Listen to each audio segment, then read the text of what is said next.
party.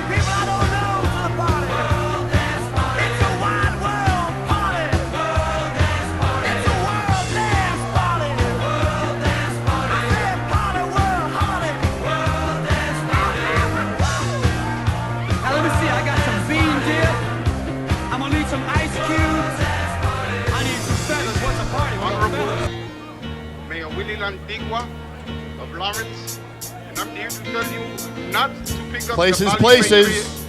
It's a horrible publication. It's horrible. And that TomDuggan, Duggan, you know who I'm talking about. I really hate that guy. Oh man. Breaking news in the ValleyPatriot. Breaking news. Congress shall make no laws. It's the independent publication, the ValleyPatriot. When there's news on the scene, we always breaking it. Real journalists who journalize journalism. We have many pieces, but function is one organism. A free monthly journal of news and commentary, politically correct. That's why it's necessary to be totally biased in the times that mostly try us, exposing scams, corruption, and many liars. Breaking news in the ValleyPatriot. Breaking news. Congress shall make no laws. Extra, read all about it. The stories in the ValleyPatriot. The voice shouted, everything's in black and white, we even use some color. We celebrate our veterans with pictures on the cover, with daily updates.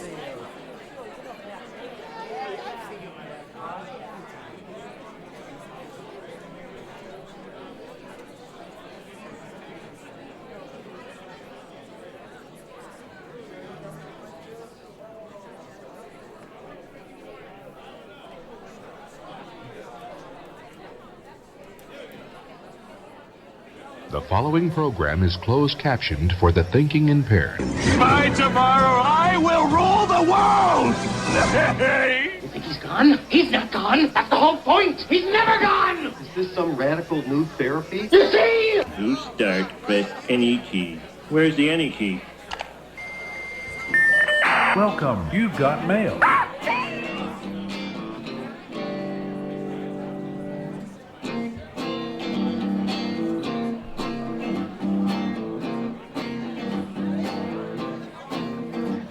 I must have not been paying attention when you were just talking to me.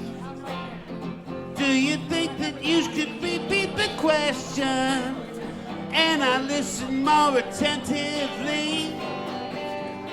There must have been something in all of that nothing that wasn't quite so easy to see. And I must have missed something when you were just talking to me. I must have not been paying attention when you were busy slamming the door. I guess the things that pass for affection ain't the same as they were before. I must have missed something in all of that nothing that wiped me like a stone to the floor. And I must have missed something when you were just slamming the door. Oh, I don't mind just a little. It's driving me out of my mind.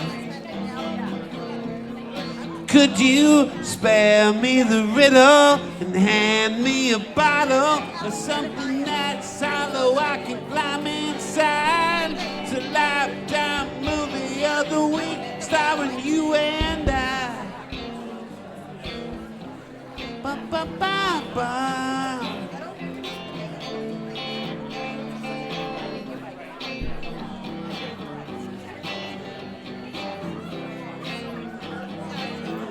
Oh, I don't mind just a little. It's driving me out of my mind.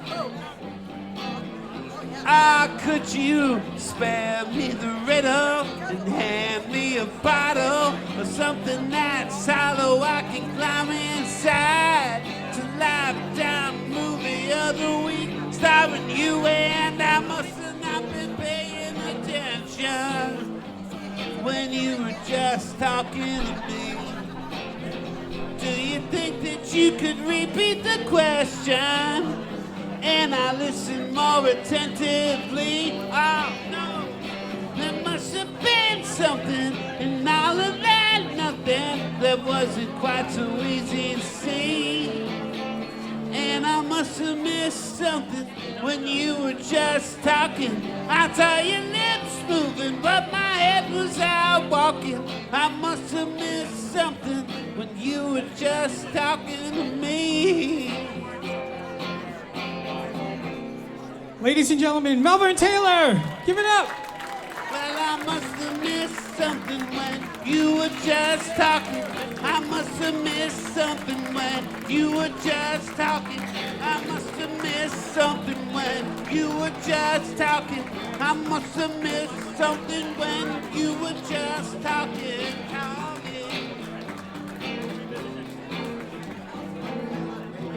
Yes, indeed. Thanks, Tommy. Happy anniversary.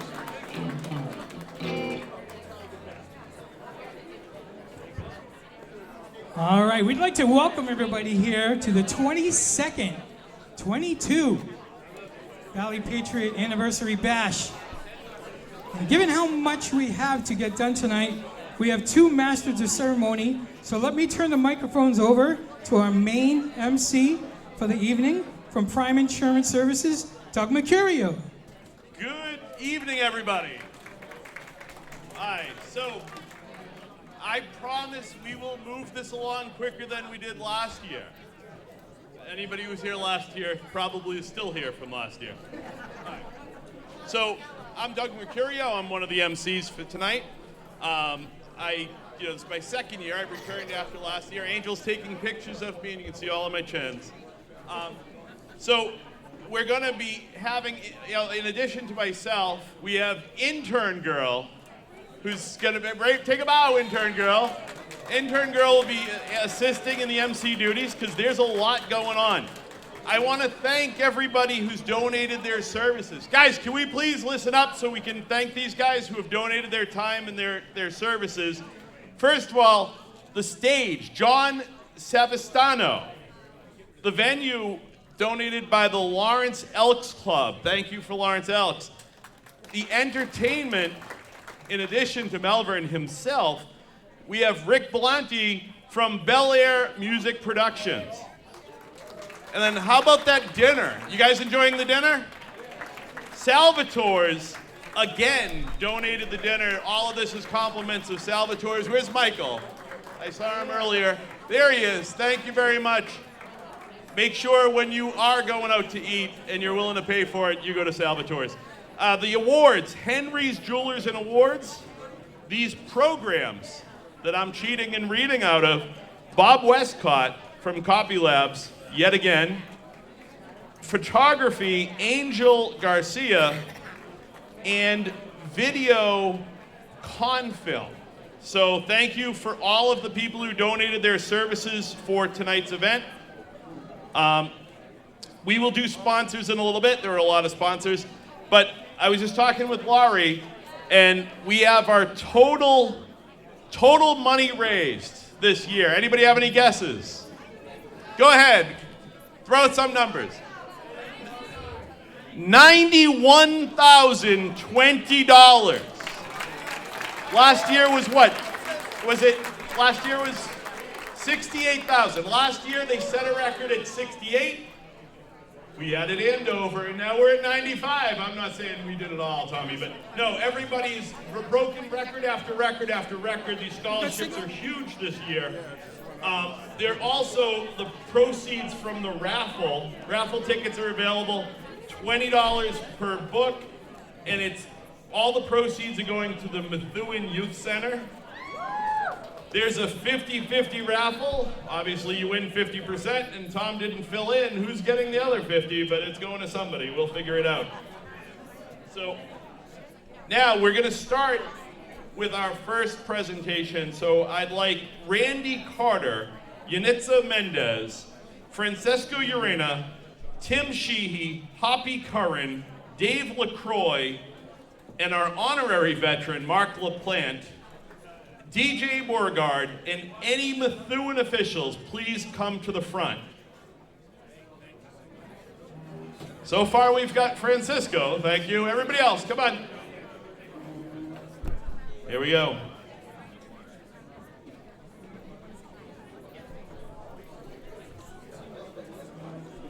Well, Francisco, this is your mic now. Here you go. Thank you very much, and good evening to each and every one of you all. At this time, if I could ask everyone to please stand, and I'm going to ask the color guard to please present the colors.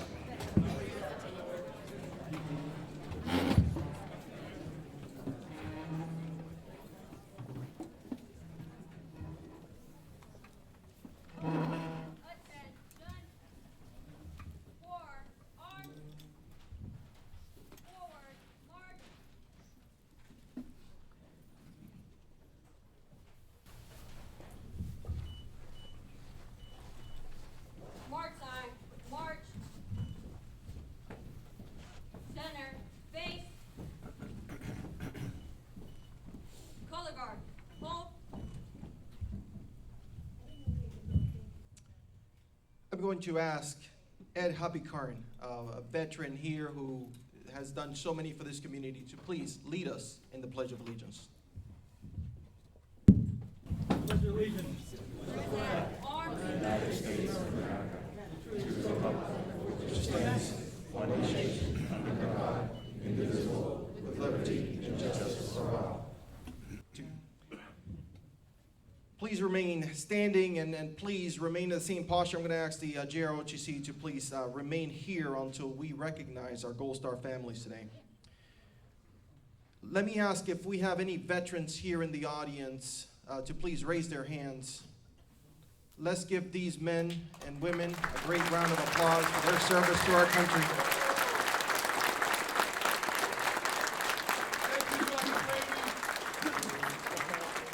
I also want to take a moment in time to thank a good friend and leader here in the city, City Councilor Mark LaPlante, who is here to my right. Mark, thank you. Mark LaPlante, and I'm going to ask the members of the audience to please take a seat. Mark LaPlante, who has been the past recipient of the John Radka Veterans Hero Award. Again, he was our first honorary veteran recipient, as stated here by the ValleyPatriot Bash. And because of Mark and his efforts, hundreds of veterans, fallen service members, and their legacies have been remembered because of the efforts of Councilor Mark LaPlante. When we finish one of our first awards tonight, as just like when you open the ValleyPatriot, the first thing you read is a veteran hero, is of a great friend of this community, John Radka, the late and great John Radka, who started a Veterans Outreach Center in Haverhill, Massachusetts. If you've ever driven by Reed Street up in Haverhill, you see the efforts of what started with a church and developed with a community of veterans and families, of an opportunity to give a hand up to veterans who often had a struggle, and when they made their lives in that community were much better. For the last 16 years, Tom Duggan has been trying to get our hero veterans to attend this event so that we could properly honor them. And for the last 16 years, the recipient of the award has also been a challenge to get here because this veteran is so humble that he has never wanted that recognition. I think everybody in this room unanimously can agree that if John Radka was among us, he would be thrilled that the recipient, of which I am going to read his biography, would be in long overdue for this award. And so without further ado, if I may read this citation, this biography of my good friend, the recipient of the 2026 John Radka Veterans Hero Award, goes to Ed Hubbykarn.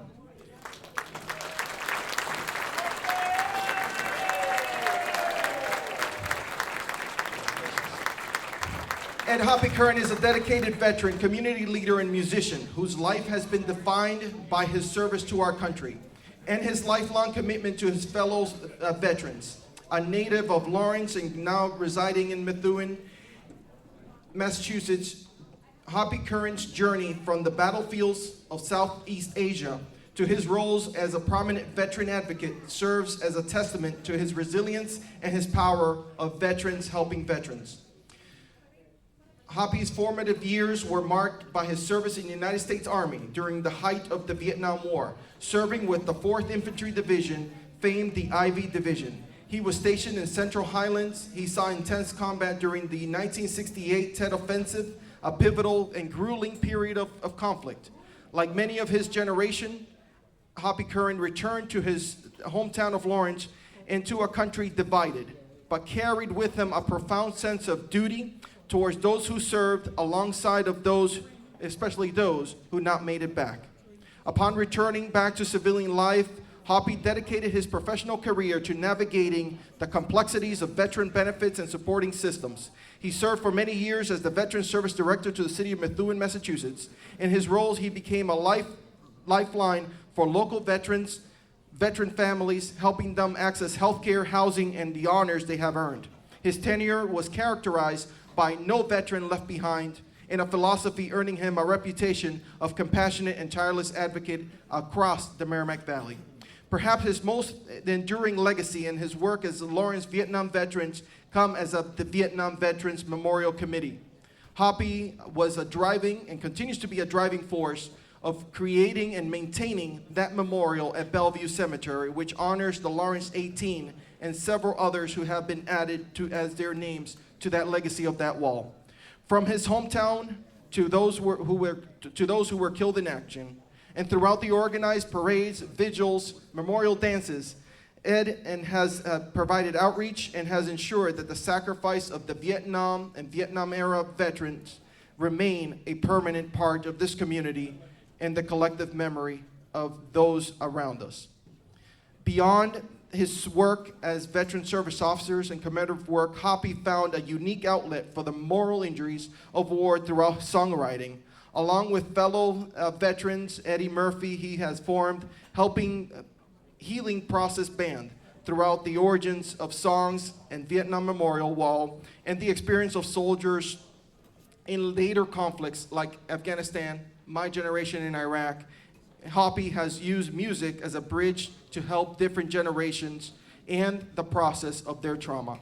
Today, Hoppy is very active in the VFW and a symbol of veteran pride across Massachusetts.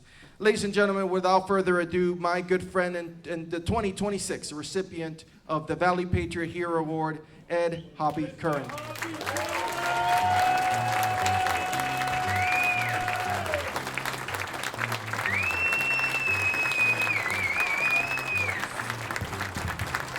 It took us 16 years to get him in the room, because every year when we told him we had the award, he said he wouldn't come.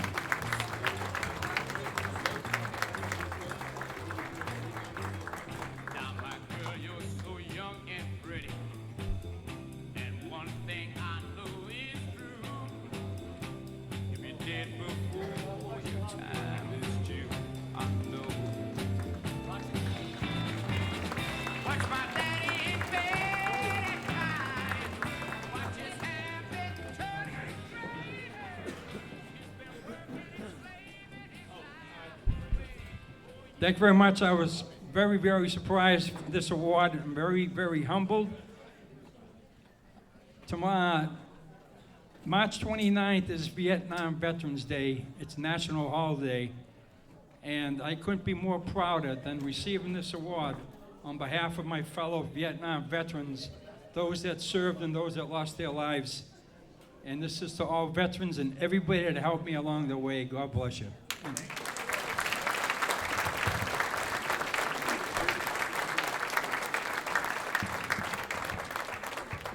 Hoppy, before you go, I do have an official citation here that was just handed to me from the Commonwealth of Massachusetts from the Officer of the Auditor, Diana DeZoglio.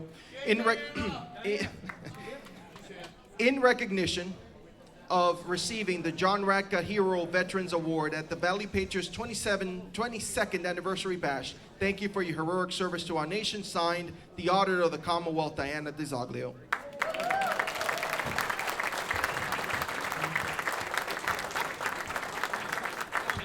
I just want to thank Francisco for reading my citation so well. Give it up for Francisco Urena.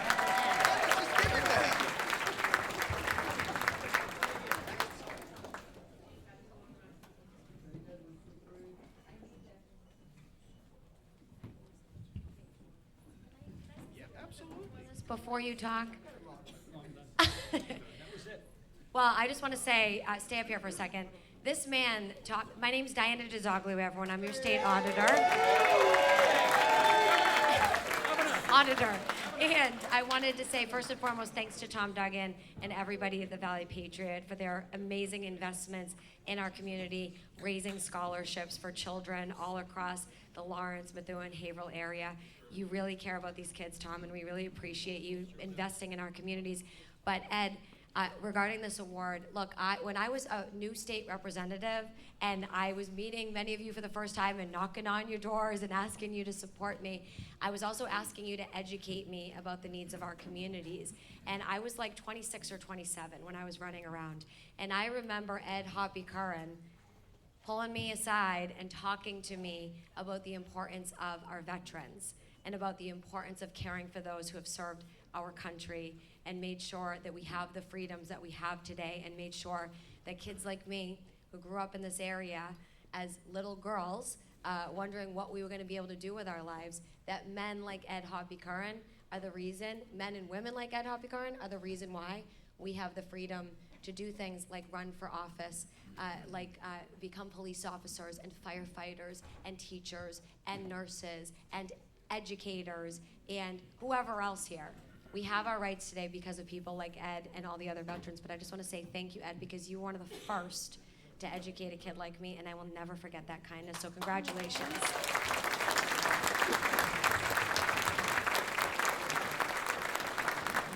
Thank you very much. And to the veterans and veteran families that are here, you know as veterans that we truly are the lucky ones. Not all of us, not all who served had the ability to come back home to their communities, which were there left. And tonight we honor a very special family, and we honor all those families who have lost a loved one while in service to our country. But specifically to my right hand and your left, you see the Edmund Lowe family. Edmund Lowe is a young man who did not have an opportunity to come back home, and we honor his family. And let's give a great round of applause to our Gold Star family here this evening, the family of Edmund Lowe.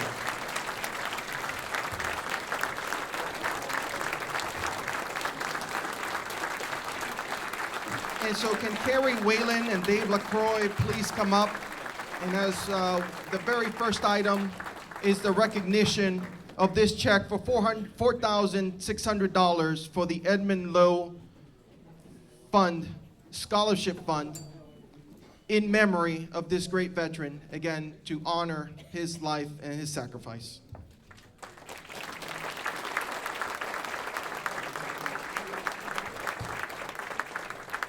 Hey, does she look amazing tonight or what?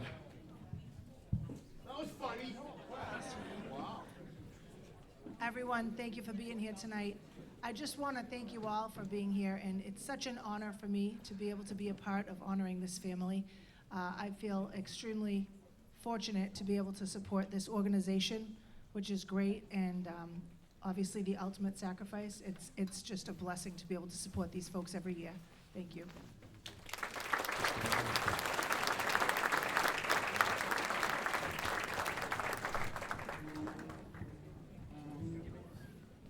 You may be seated.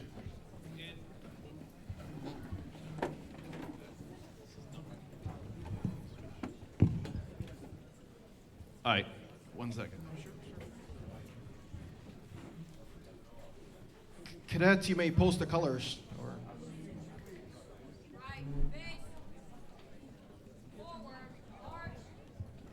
Let's give these cadets a great round of applause. These are the future students here at the Lawrence High School, part of the Greater Lawrence Battalion of JROTC. Great round of applause. Ladies and gentlemen, thank you very much. This is my part of the contribution for this evening, and I pass on the microphone. Thank you, Francisco. All right, just Edmund Lowe's Scholarship Committee has their own event. So this is not their event. This is a small piece of what they're able to do. So I did want to pass on the information. Their event is Friday, May 29th from 5 to 8 p.m. at Salem High School. So if you are interested in supporting the scholarship given in his memory, please go ahead and attend. I'm sure tickets are available. Mr. Lowe said online, or definitely you can reach out, and I'm sure they'll take care of you. Now can we have Dee O'Neill, former state rep Lenny Mira, Senator Pavel Piano, to the on-deck area, which he tells me to point to, but then doesn't tell me where it is. Tom, where's the on-deck area? Right there. Okay. Where's Pavel? Right there is fine. You're on deck right there. Where is Senator Piano? Going once. All right, I'm just going to do it. Dan Strange helped raise money for scholarships every year.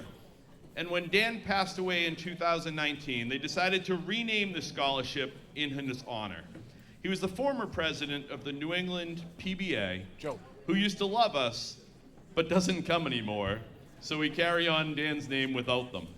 Our Dan Strange Memorial Scholarship recipient this year is Haverhill High School senior Kaylee Shapiro. Applause, people, applause. Here we go.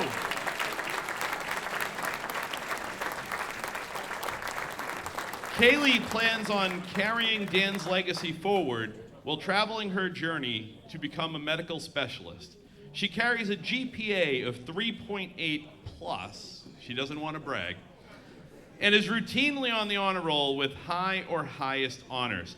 She's also become involved in many of the National Honor Society groups and currently serves as the president of the National Art Honor Society, National English Honor Society, Science National Honor Society, Rho Kappa Honor Society, and when she's not doing that, she's in the after-school band, the drama club and theater, summer music extracurricular rock band.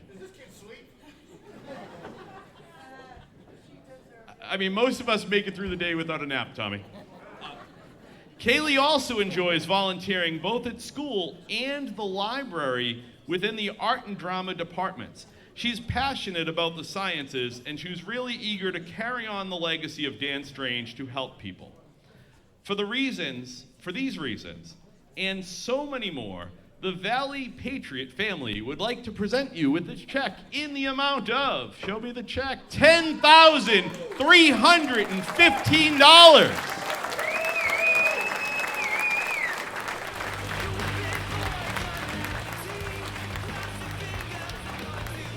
We should have let her pick her own music, right? There you go.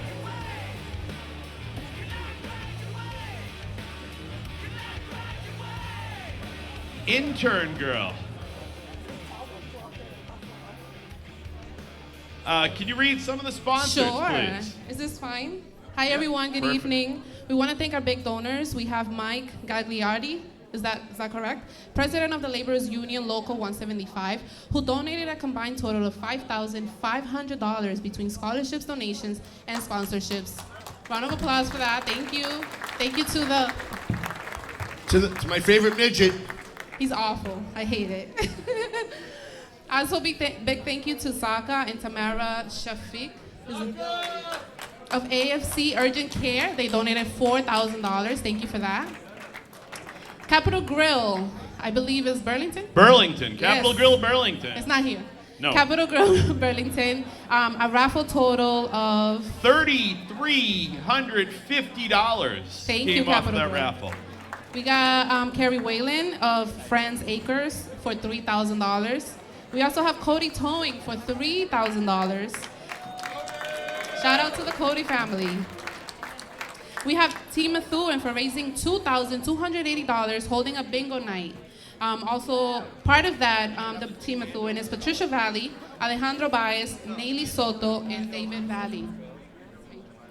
We also have Team Whittier with Michelle Delano and the Delano family who raised $1,050 with a scratch ticket raffle basket. Thank you.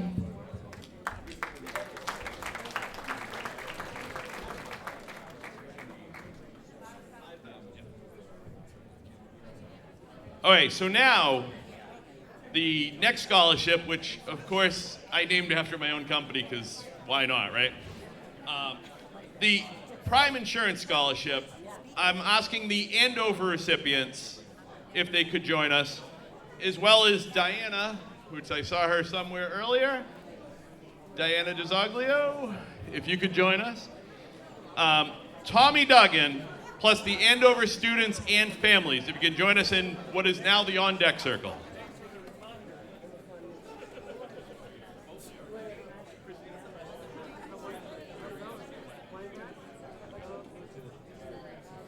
There was a little confusion with the big ceremonial check, so they're frantically filling out the check.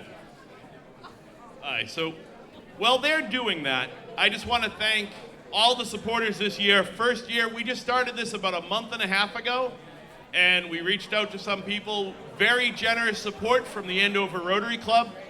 Diana, can you come up? All right, and many others were very generous in supporting our scholarship, so I thank you all for that. Now we're going to read Christina's bio. Christina Preston. Christina is a high honors student, member of the National Honor Society, and upon graduation is planning to attend RHEMA Bible Training College in Broken Arrow, Oklahoma, to obtain a degree in ministry, as well as simultaneously earning a bachelor's degree in business, specializing in marketing from Nelson University. Her faith is a large part of who she is, and she spends several hours volunteering every Sunday and Wednesday at her church, the Andover Christian Center, playing keyboard, as well as serving in other areas. She also works at the Cormier Youth Center 3 to 5 days a week and also babysits. So I'd like to, is other checks ready? Almost, we're almost ready. We're gonna welcome Christina Preston and her family up to the stage. There's a stair on that end, unless you wanna hop. So this scholarship, by the way, Andover, since we had a new scholarship, we made up new rules. We did not want one kid to get everything. We wanted to spread the wealth. So we divided our scholarship among 3 students. Christina is the first recipient of the Andover Scholarship. So Christina would be the young one in the middle, Tom. All right, so if we can take that picture, Tom. Come here. You're blocking my good. We also want to thank our $2,000 donor scholars donations. We got La Rose Blue Dental Office in Methuen. Shout out to them. Michelle Trarshi of Dental Bright in Lawrence. We also have Doug Mercury in Prime Insurance Services, Gail Ralston of the Andover Rotary, Don and Kelly Messina, Joey Veal, the Cody family, Callahan Heating, and VFW North Andover. Thank you for our $2,000 donations. Christina, congratulations. We have a citation from our great auditor, Diana DeZoglio, in recognition of receiving the ValleyPatriot Prime Insurance Services Andover High School Scholarship and for your honor at the ValleyPatriots 22nd Anniversary Bash. Congratulations and good luck in the future.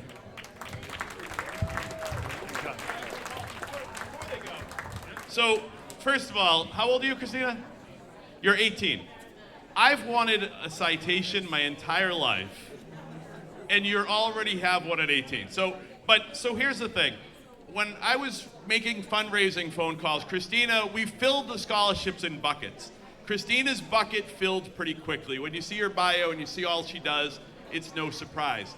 Somebody I called because they had a little bit of a connection to Christina because they also graduated from RHEMA Bible College, wanted to support her. But the problem is her bucket was full. And we had commitments to other kids, so I said, we need to really hit our 15,000 if we're going to do something extra for Christina.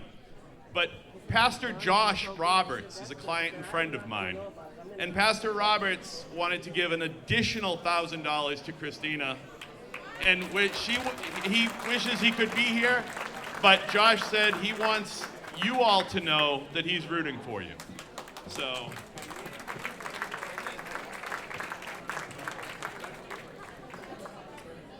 All right. Did Tom, what, you change it to 6? Another picture. Another picture.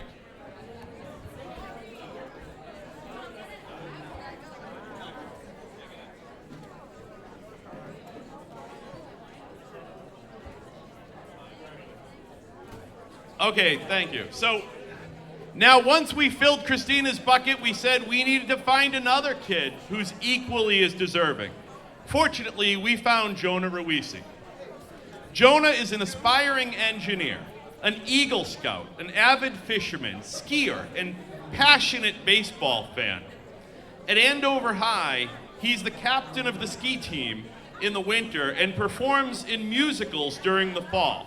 He's a member of the National Honor Society with a 4.51 weighted GPA, and he did not forget about the 1, unlike Kaylee, who was being a little shy, and a 1460 SAT score. How about that for an SAT score, guys? A trained peer mediator, fluent in Spanish, meanwhile Tommy's still trying to master English, qualified for the Mass State Seal of Biliteracy, and during the summer of 2024 explored his aerospace passion through the United States Air Force Aim High Flight Academy. Jonah also works at the Andover Cormier Youth Center throughout the year. This past fall, he earned his Eagle rank with Troop 77, and for his Eagle project, he built an ADA-accessible Gaga pit at the Youth Center. Upon graduation, he plans to major in aerospace engineering at either the University of Florida or Virginia Tech. His dreams are to work for a defense contractor in the aerospace or shipbuilding industry, and then to go on to become a high school science teacher. So I welcome Jonah Ruisi.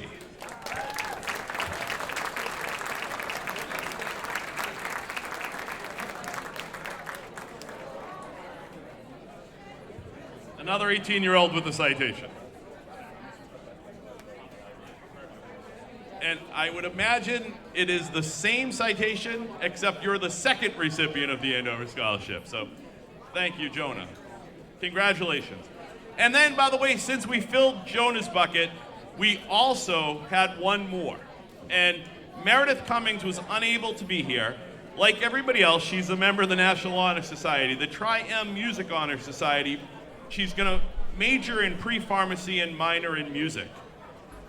Those basically, it's our third scholarship recipient, which will also get $5,000. Now, I saw it was about $100 and something behind the Cody team with our fundraising.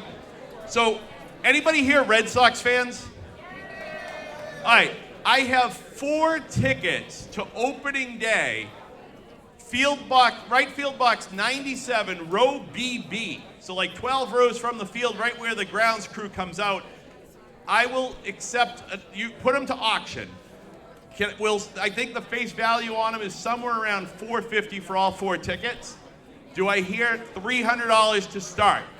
3. Do I hear $350?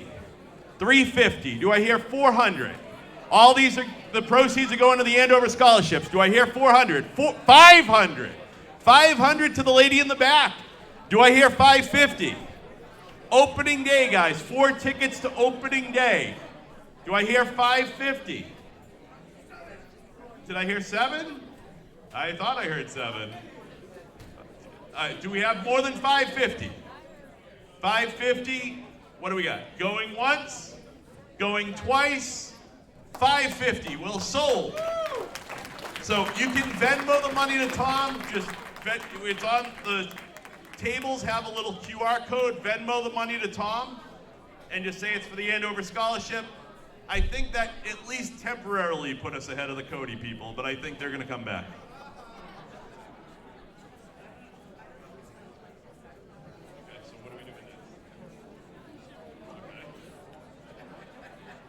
We just shifted a little bit here.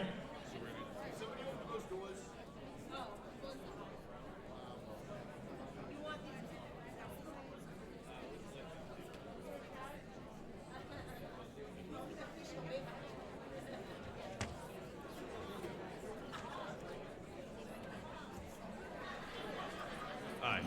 Now, I'd like to call up, we're making a little bit of a shift in the program here.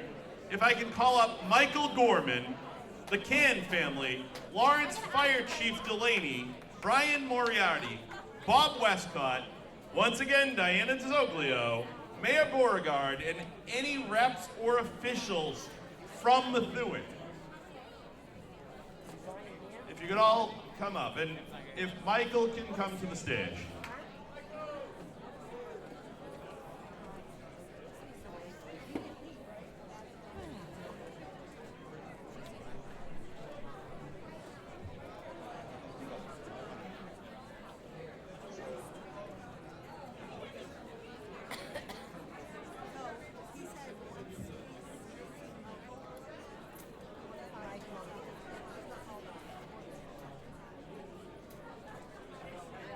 Tommy, all right, come in.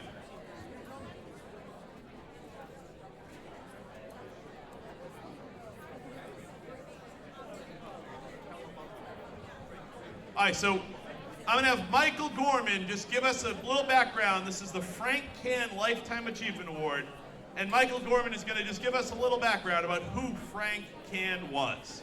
Or is.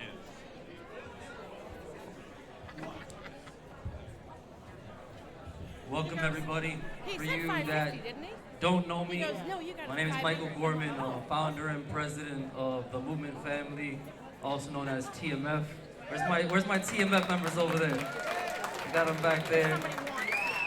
Super proud of you guys. So with this award, I just want to touch base just about Frank Can's impact towards me.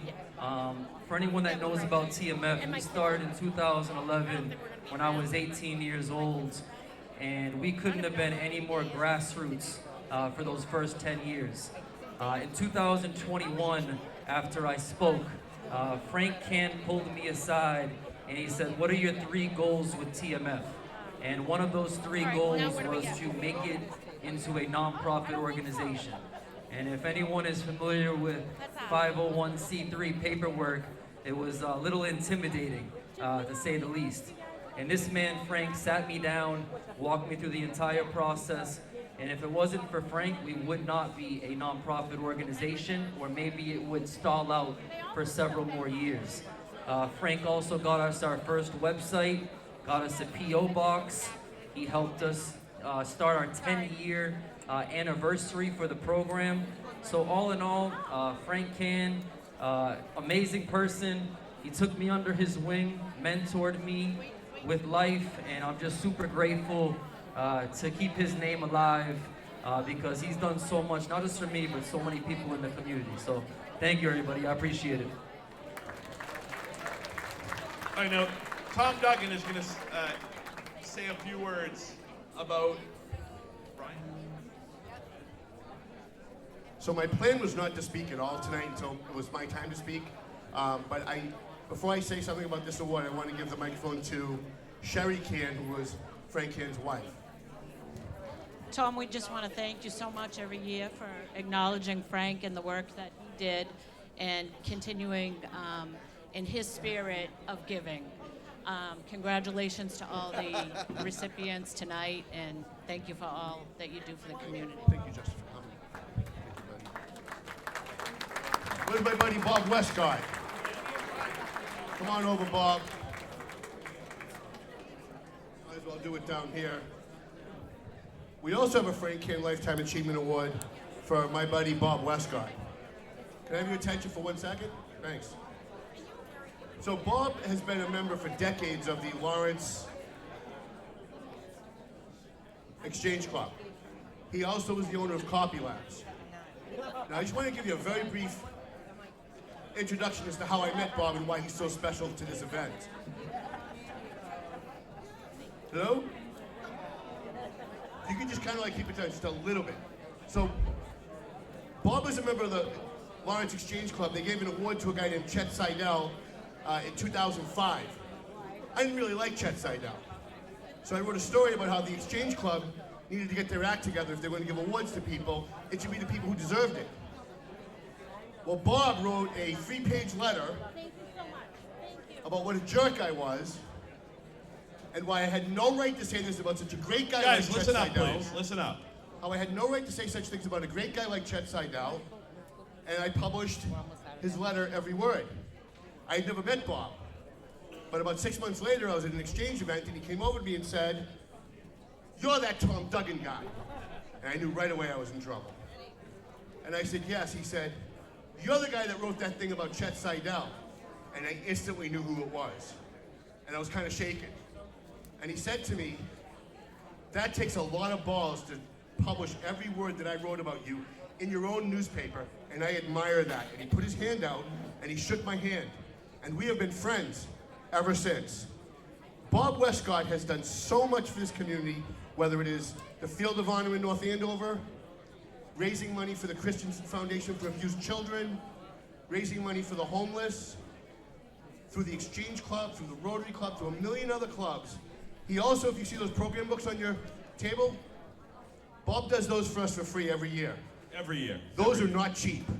If you add it up over the years, that's tens of thousands of dollars out of his own pocket that he does for this event. So I can't think of anybody who deserves a Frank H. Can Lifetime Achievement Award more than my buddy, Bob Westcott. And while you're taking pictures, in addition to the Frank Can Award, we have a citation from the Massachusetts State Senate to Robert Westcott, ValleyPatriot Lifetime Achievement Award, in recognition of your lifetime of service, leadership, and contributions to the community of Lawrence. And be it further known that the Massachusetts Senate extends its best wishes for continued success, that this citation be duly signed by the President of the Senate and attested to, and a copy thereof transmitted by the Clerk of the Senate. Signed by Pavel Piano, Karen Spiekla, and Michael Hurley. So, and Chief Brian Moriarty has, where's Chief Moriarty? Do we have Chief Moriarty? He got delayed. He's, all right, so there's the same citation for Brian.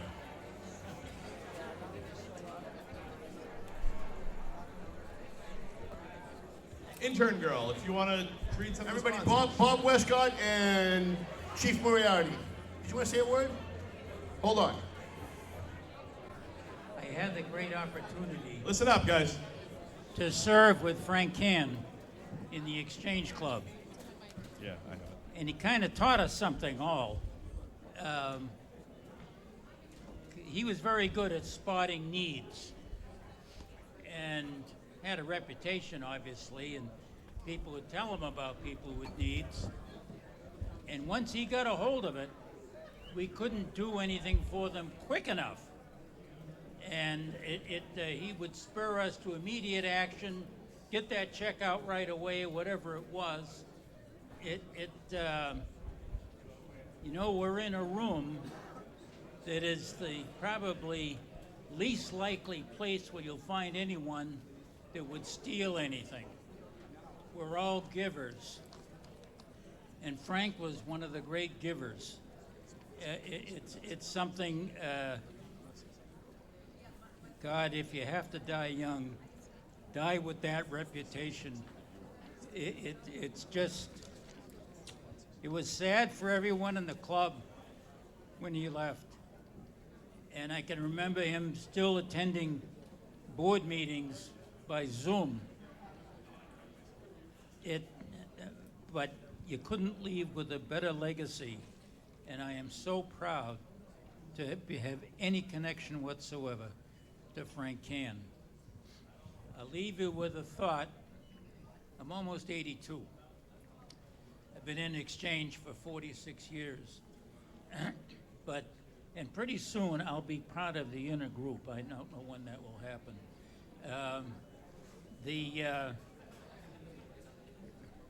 There are two principles And I say this in earshot of several elected officials, but something we should all think about as we vote.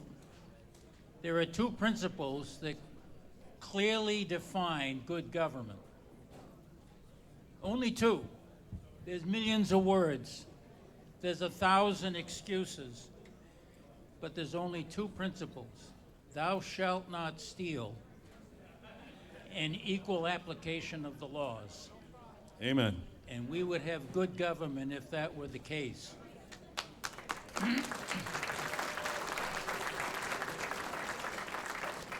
My friend over, and I really, she's more of a friend every time I see her, Diana DeZoglio, is fighting that exact battle.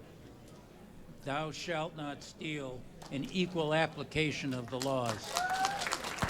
Give her your support, and when someone asks you for their vote, ask them, which form of theft are you going to fight when you get elected?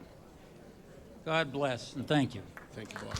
And by the way, completely unrelated to this, unrelated to Exchange Club, and unrelated to Tom, I actually met Bob when I was a newly minted attorney opening my own law firm, and I needed a copier.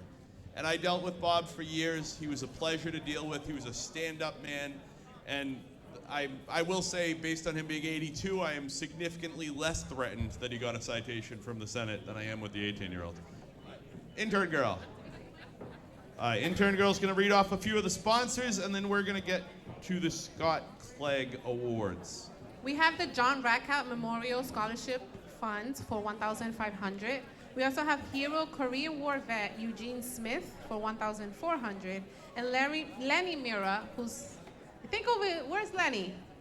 Hi Lenny, how are you? Read his column every month in the Valley Patriot. It's very interesting. We have Lenny Mira, who donates $1,200 almost every year. And all right, so we can, if we can have Mike Gorman, Lindsay Gorman, Mama G, Elks, Ruler, Stephanie DeSantis, and any members of the Elks Club. If State Auditor also wants to come up, it's up to you. Mayor Beauregard, any Methuen officials, Patricia Valley I saw around here, Alejandro Valles I saw around here. Any Methuen official, if you guys can come up, please. Okay, any Methuen officials? Yes. And anybody from the Clegg family? Yes. Annie Clegg and anyone from the Clegg family. So, let me switch. Scott Clegg was a Lawrence resident who spent most of his life building wheelchair ramps for disabled veterans, feeding the homeless, reaching out to friends and family to help those in need. And he was at this bash every single year to donate to the kids. Cheer on the award recipients and help us out with whatever was needed. When Scott passed, Tom Duggan decided to name our annual Public Service Award after Scott. And tonight we have two recipients who really embody what Scott Clegg was all about. Where's Stephanie DeSantis?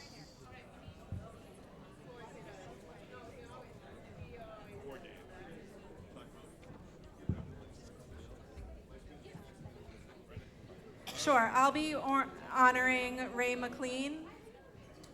Where are you, Ray? Right here next to me. Some people talk about making a difference. Ray simply goes out and does it. His dedication to the Elks Lodge and our border communities isn't something he wears as a badge of honor, it's just who he is. Day in and day out, with a generous spirit and a genuine desire to serve, asking nothing in return except the knowledge that someone's life is a little better because of his efforts. What makes Ray truly remarkable is the breadth of his compassion.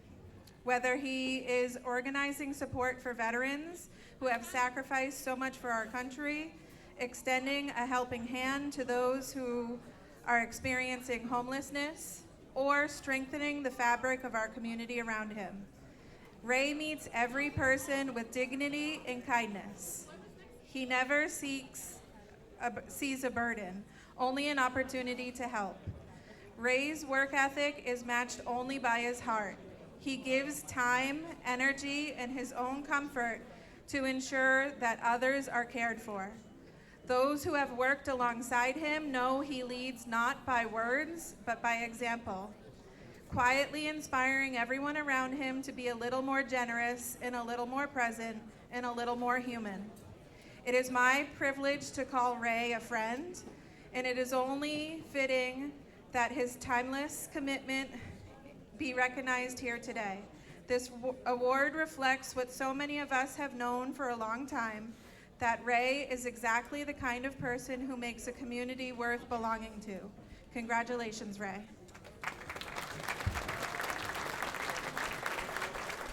Nice. Ray, speech? As everyone has once said, behind every good man is a wife who backs him in his endeavors. Somebody's playing their cards right tonight. Mike Gorman. If I can have Mike Gorman join us back up here.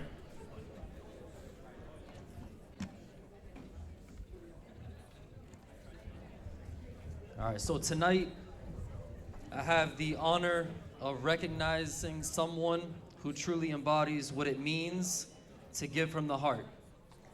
She's the kind of person who doesn't look for recognition or praise, yet consistently shows up for others in ways that goes sometimes unseen. Week after week, she's behind the scenes making things happen. I've seen firsthand the kind of person she is in the moments that truly matter.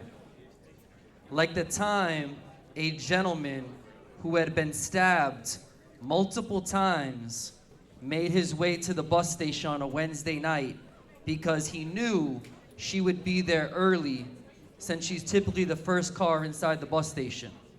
He felt safe enough to go to her as she stayed by his side, spoke to him calmly, and made sure she comforted him until help arrived.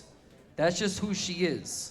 She's also known as Candy Girl at the bus station, collecting Valentine's candy and Easter candy for people who are currently on the streets of Lawrence. She's a team player, a sweet soul, someone who reminds us what it means to serve others with passion and love. I'm beyond proud to say that this incredible person is my sister, Lindsay. Congratulations.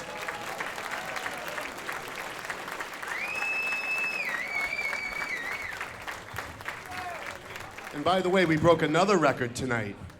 You may not know this, but the Gorman family is the only family in Bash history where every single person in their family has gotten a Valley Patriot Award for something.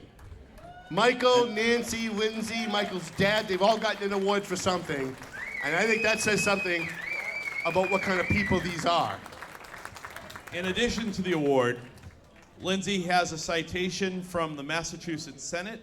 I won't read the whole thing, but I will say, Lindsay Gorman, in recognition of your leadership and dedication to empowering youth and strengthening communities across the Merrimack Valley.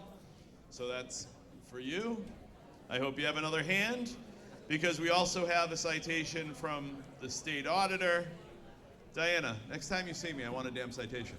All right. All right. And in recognition of receiving the Scott Clegg Public Service Award at the Valley Patriots 22nd Anniversary Bash. So another one for you there. And then, did you want to read? We omitted one. Ray McLean. Ray, where are you? Put the bear down. In recognition of receiving the Scott Clegg Public Service Award at the Valley Patriot 22nd Anniversary Bash, thank you for all that you do to support veterans and neighbors in need of the city of Lawrence. Signed, Auditor of the Commonwealth, Diana DeZoglio. And also one from the Senate, I believe. There's two in there, right? Yeah, forget about the Senate. It's all about Diana tonight. Okay, Methuen officials, please do not go away. Ladies and gentlemen, while they're taking more photos, I'd like to bring Kristen Maxwell to the podium. Kristen Maxwell.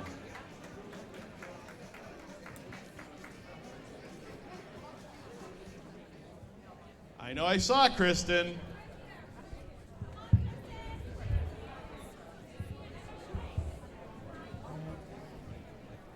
Okay, Kristen.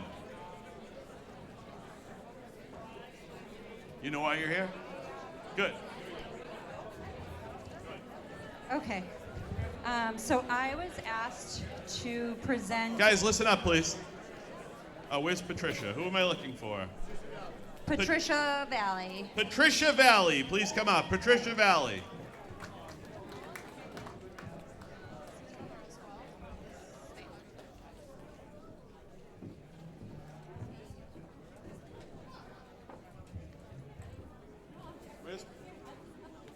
Where's Patricia Valley? There she is. Did Diana give you a citation too? No. Go ahead. So I was asked to speak, to present a certificate to Patricia. Patricia is the kind of leader every community hopes for. She listens, she asks the questions that need to be asked, and even when people try to tear her down, she meets it with grace, a smile, and keeps moving forward. What many people don't see is the work she does behind the scenes. She isn't interested in publicity or accolades. She's interested in getting things done and making sure people of Methuen are heard. Patricia doesn't just talk about helping the community, she actually shows up and does it. Through her work with the Bash Committee, she brought in over $7,000 in sponsorships and scholarships, and even hosted a bingo night for the Methuen kids to help support them. When the noise and drama get loud, and they do, Patricia has a way of blocking it out and staying focused on what matters most, our community. I'm truly grateful that we had the chance to meet during this election year. She is genuinely a good person with a good heart. In a world where politics can sometimes feel ugly, Patricia has a way of reminding you that there's still beauty in service and leadership. Congratulations, Patricia, on this well-deserved recognition. Thank you for your hard work, your time, and for never giving up. Methuen is lucky to have you. Okay. All right, don't go away. Can I have any Methuen city councilors who are here? Any Methuen officials? I'm sure Ryan Ham. No, you can. Don't go away. Pavel. I'm sure Ryan Hamilton will be here sometime tomorrow morning. He's actually here? Where's my column from last month? Yeah. 2:30 in the morning, I'm filling space. Come on, all the Methuen officials. I know DJ Beauregard was here, but I think he left.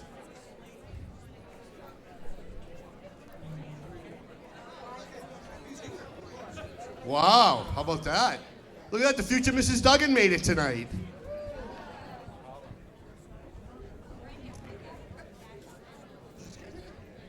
Have you been here?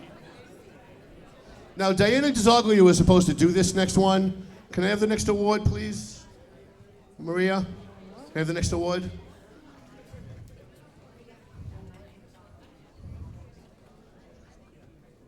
want to come up and get in this? No, she doesn't want to get up and come in this. So, in the history of the Valley Patriot Bash, we've given out a total of 8 First Amendment awards. We don't give this out every year. We give it out when somebody goes above and beyond to fight for our freedom of speech, or freedom of the press, or freedom of religion. And I can tell you some of the people who have won this award, some of the few.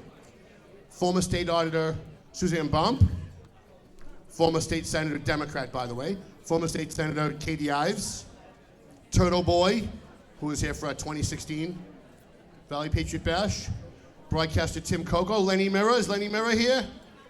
Lenny Mira, First Amendment Award, come on up. And people like Jada Tina Talley, who I think is also here, thank you. She was sick. So Kristen, I'm really sorry that we had to trick you. Kristen, come over here for a minute. That whole thing about the certificate,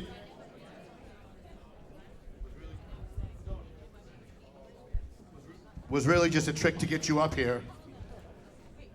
Yep. Because joining Diana DiZoglio and State Senator Katie Ives and broadcaster Tim Coco and State Rep Lenny Mira tonight becomes the 9th winner of the Valley Patriot First Amendment Award, Kristen Maxwell. I'm totally serious. You don't know how hard it was to keep these program books away from her tonight. And I want to tell you just very briefly why. And we're so far ahead of schedule, I could probably go on for 20 minutes, but I know Dr. Brady's got to get back to surgery. Thank you for coming, Doc. So Kristen Maxwell ran for school committee. She won in Methuen. And shortly after getting elected, she realized that what the public was being told about what's going on in the school system in Methuen was not exactly what was going on in the school system in Methuen. What we found out was that there's a policy in the Methuen schools that says parents should be notified if any kind of obscene or sexual material is being read in the classroom.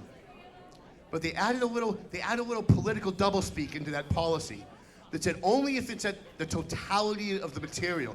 In other words, if there's a book that has all kinds of sexual stuff in it, but it's a story about some teenage adventure, they don't have to call the parents and tell them. So she brought it to the public's light and she got attacked. So she started doing more digging. And thanks to her efforts, we got 3 full-page Valley Patriot stories, because thanks to her efforts doing the digging and doing the math, we found out 70% of the kids in the Methuen public schools cannot read at grade level. 70%. 73% of the kids in the Methuen public schools cannot do math at grade level. And when she revealed that, she was attacked by the superintendent, from the mayor, from her colleagues, from the groups that go to all these meetings and attack people, by the press, by people on the radio, people on Spanish language radio. She was under siege and she had no support. I didn't know Kristen Maxwell, but I don't like to see people getting bullied. So we had never met, and I called her on the phone and said, please, I'd like to help. And we've been friends ever since, and I've been so impressed that she's been willing to stand alone and blow the whistle on the political insiders and all the bullshit that they throw down our throats every single day. That Kristen Maxwell deserves this award more than anybody I know.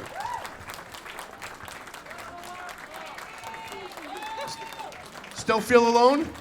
Still feel lonely? Ladies and gentlemen, Kristen Maxwell, thank you.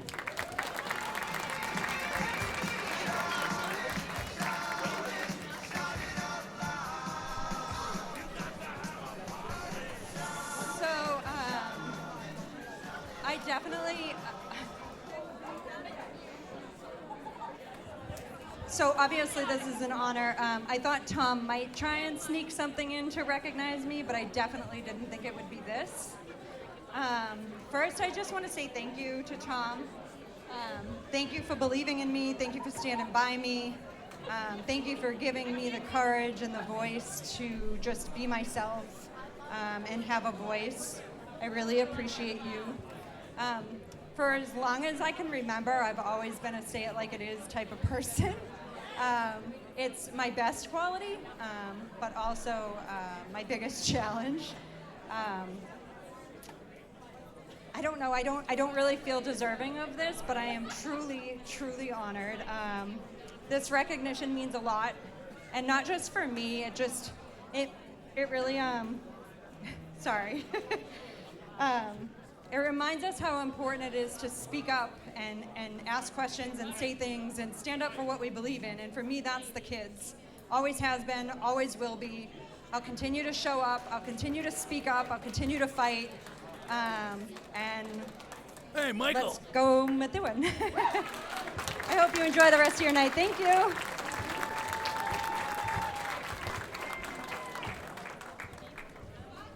Okay, we're gonna do one more thing. We're gonna take a short break.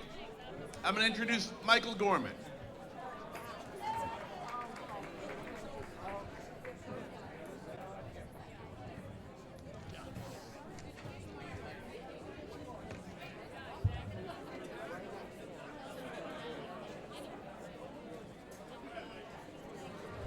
All right, hello everyone. If I could please get everyone's attention in the room, I would greatly appreciate it, as this is super important.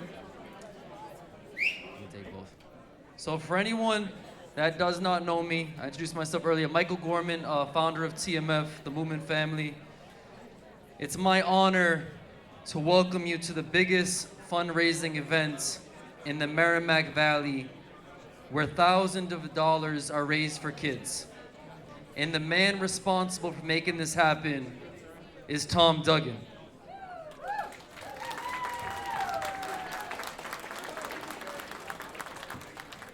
Now, why Tom thinks he has to throw himself down a flight of stairs and break his neck to get people to donate is a bit dramatic. Tom, enough with the drama. We get it, we're still going to donate, and don't let him fool you. This man that people love to hate has more friends than most, and somehow, even his enemies put everything aside to donate to these kids. He also has a way of nudging teams into friendly competition to raise money. And each day, hundreds of us are eager to go to his Facebook and check out his newest tote board. It's been exciting to say the least, and this year is a special one. All scholarship records have been shattered.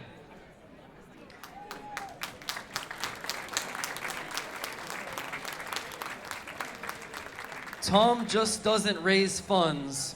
He has raised the passion in this community for our future leaders.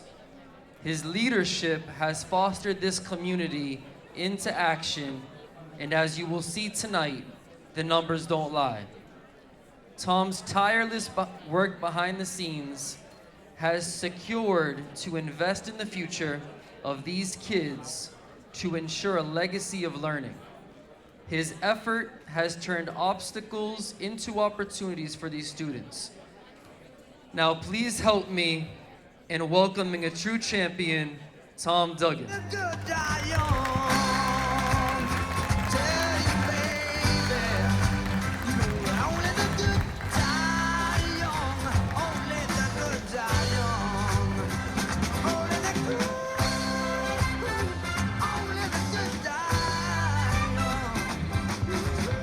It's a little excessive. All right, we're about an hour and a half ahead of program, which is good. So everybody's still here. We got some things to talk about. This is kind of like Festivus every year. I got some problems with you people. Mike Gorman, where'd he go? Michael, thank you for everything you do for the homeless. You inspire me. You are my hero. At 2 o'clock in the morning, he's out on the banks of the Merrimack River trying to convince heroin addicts to get into his car and go to rehab. He's calling people to get blankets. He's calling people to get hand warmers. He's calling people to bring them food and hot cocoa. We really need another round of applause for Mike Gorman. You really are a shining star in this community.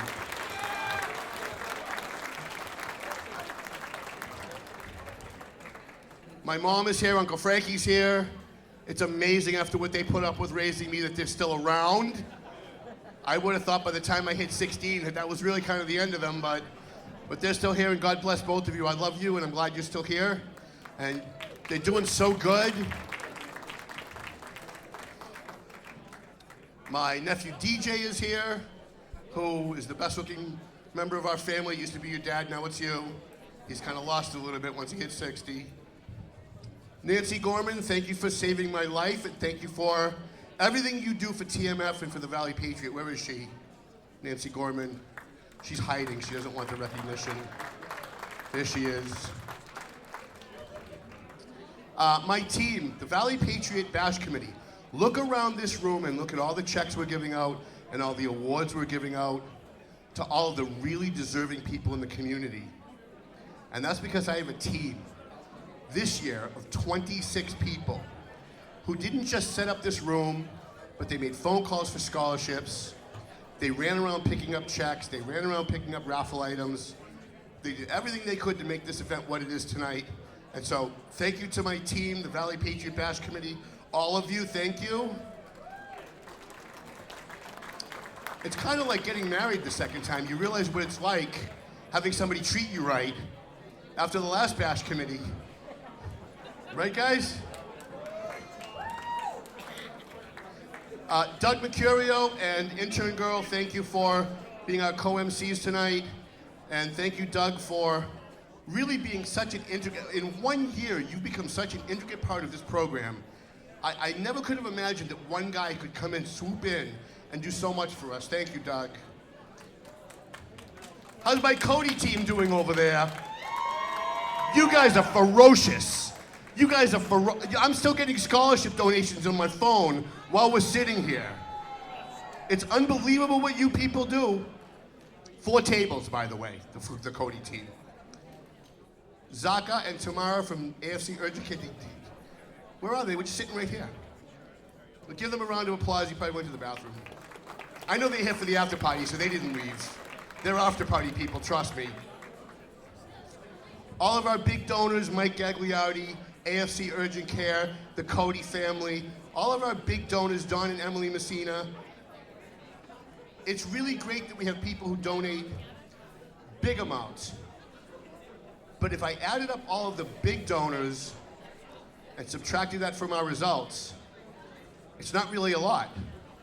Most of our donors, over 220 donors, was under $100 tonight for all of our scholarships. And every single drop in that bucket fills that bucket. Talk to me about this tote board, Laurie. Where are we? Do we have a number? I know we started the night at 90,000. I was hoping by now we'd be at 95, though I don't want to jinx myself. $92,820. Is that not flippin' amazing? Aliana, where's Aliana? You want to talk about a community hero. Where's Aliana von Richten? Aliana, please stand up. Can we give Aliana a round of applause? I was looking for Aliana von Richthofen, but thank you for that, Aliana. We love her. We love you too. The other Aliana. Thank you, Aliana, for all you do to help fight anti-Semitism, bring awareness to what's going on in our communities. Thank you. Thank you, Aliana. Okay, now, I'm gonna need your attention. Like, I really need, like, total silence for this.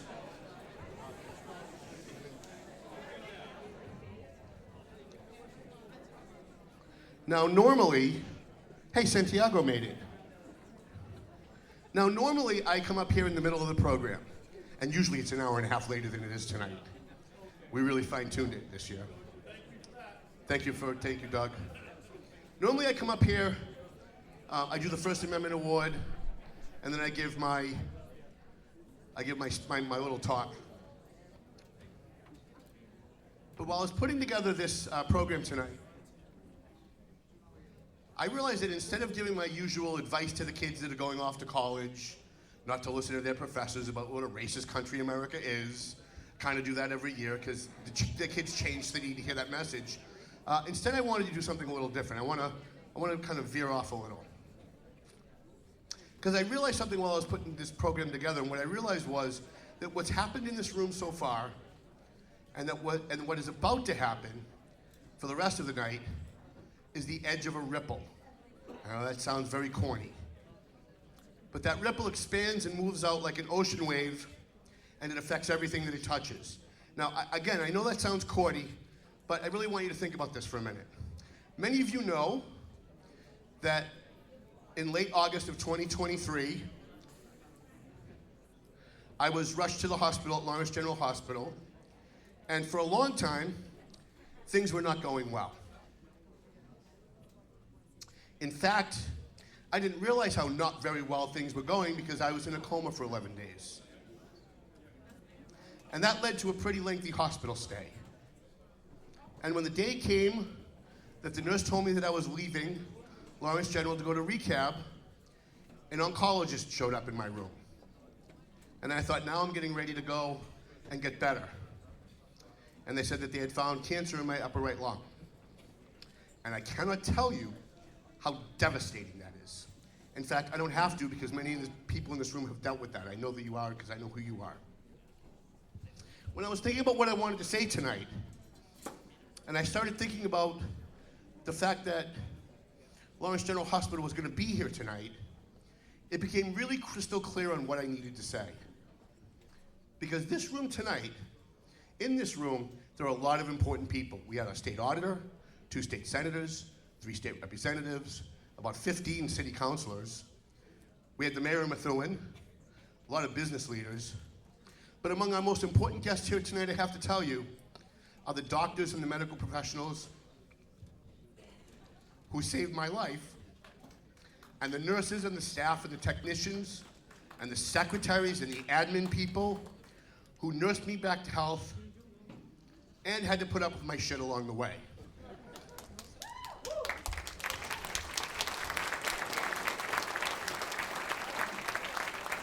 We have 3 tables of Lawrence General Hospital medical professionals here tonight, and I can't tell you what an honor it is to be able to do this. Can we have you guys come up? I know you're very shy and you're very humble. Dr. Brady and Kayla and all the people who worked on me and saved my life. Could you all come up here?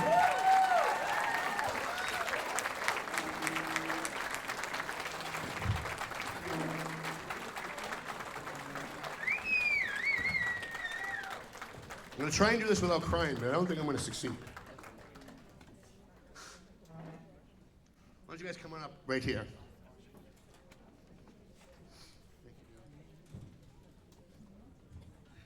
These are the people that saved Tom's life. Just a round of applause for these guys. Come on. I see some of you not up here. Let's go. They're being shy.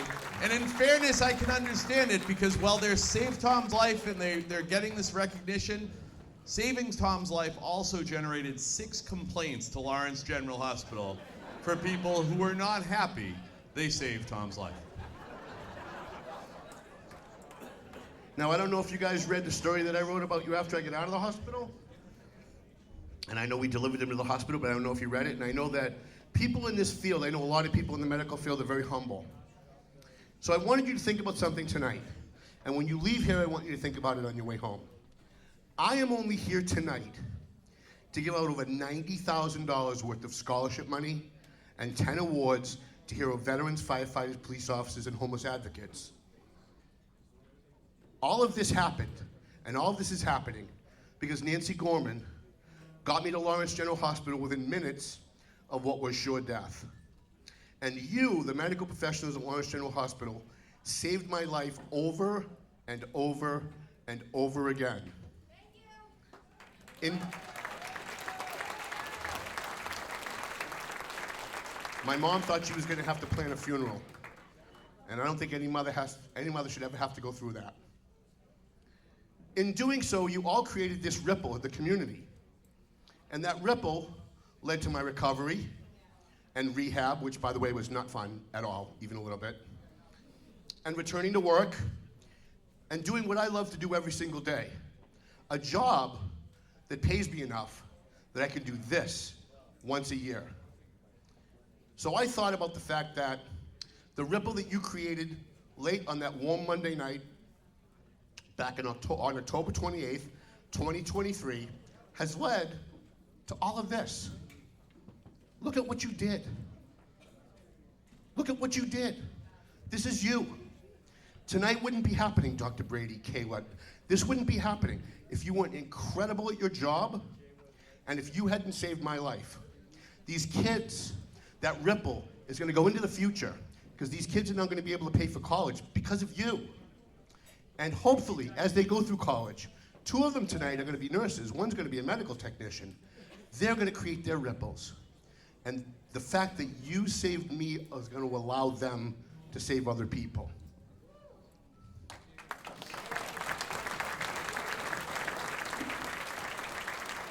Now think about this. I'm only one guy. Imagine the thousands of people that go through Lawrence General Hospital every year who they are creating ripples for in our community, who are out doing incredible things. People who are firefighters, police officers, the people that go through that emergency room, the people who go through those surgical rooms, the people that they save, they never get a chance to say thank you. And so I was thinking we were putting this together tonight. What it must be like to have a job where you save people's lives, but the people whose lives that you save generally don't even know that you're the one that saved their life. And they very rarely say thank you. So on behalf of all of your patients, not just me, but the thousands of people out there like me, I want to say thank you. Because this, what you see here tonight, everything that's going on, this room would be empty tonight. I would be in the ground. My parents would have had to plan a funeral. And these kids would not be having money for college. I think that deserves a round of applause.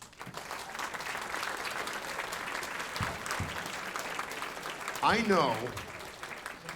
know that our buddy Scott Clegg, where's Annie? Annie is Scott's widow. Scott was a very good friend of ours.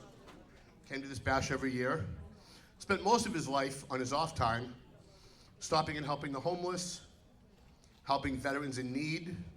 In fact, I met Scott when he found out that my grandfather, a World War II veteran, had had a stroke and had a wheelchair but couldn't get it in and out of the house.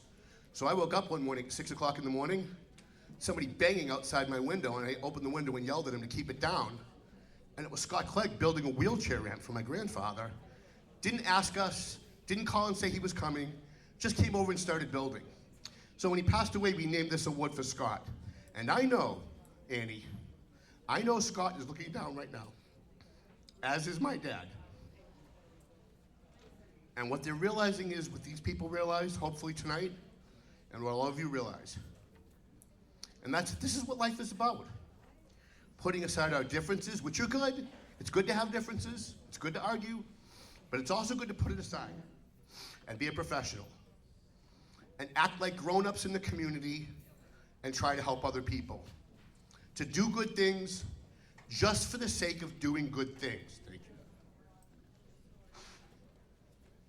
And starting another ripple in the community. And hoping that that creates more. So I would like to personally present this Scott Clegg Public Service Award to the dedicated medical experts at Lawrence General Hospital from not just me, but from everyone in this room. From my parents, from Nancy, who's by my side every single day. My friend Joe Solomon, who couldn't be here tonight, was also by my side every single day. And where's Randy Carter? Is Randy still here? I know he is. Probably by the bar. Where's Randy? Who was also by my side every day. By the way, I don't know which nurse it was that told me he couldn't paint my toenails pink. But thank you for that. But from all of us, every single person here, I can't think of a more important award tonight than to give this to the Lawrence General Hospital doctors and nurses, medical professionals, for saving my life and for saving all of the other people who never got a chance to say thank you. Thank you.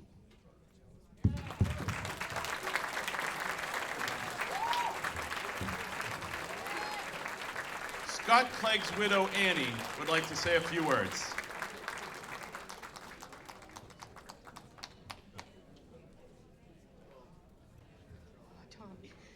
Boy, was this difficult. I had no idea that the team from Lawrence General was going to be the team that received my husband's award. 8 years ago, my husband passed away suddenly. And the only place I wanted him to go, he had a heart attack at home, was Lawrence General. When they responded, fire department, the ambulance, they brought him to Lawrence General, and they told me that he was going to be okay. They really thought he would be. He took a turn for the worst, but they had the best team of people that worked on him. He was only 55 years old. It was sudden. It was horrible. But to this day, it's been so difficult to come back to Lawrence General and to say thank you. It's amazing what they all did. I then found out that I had a friend that was another friend of one of the nurses. And they said how difficult the death was on them because they knew how young he was.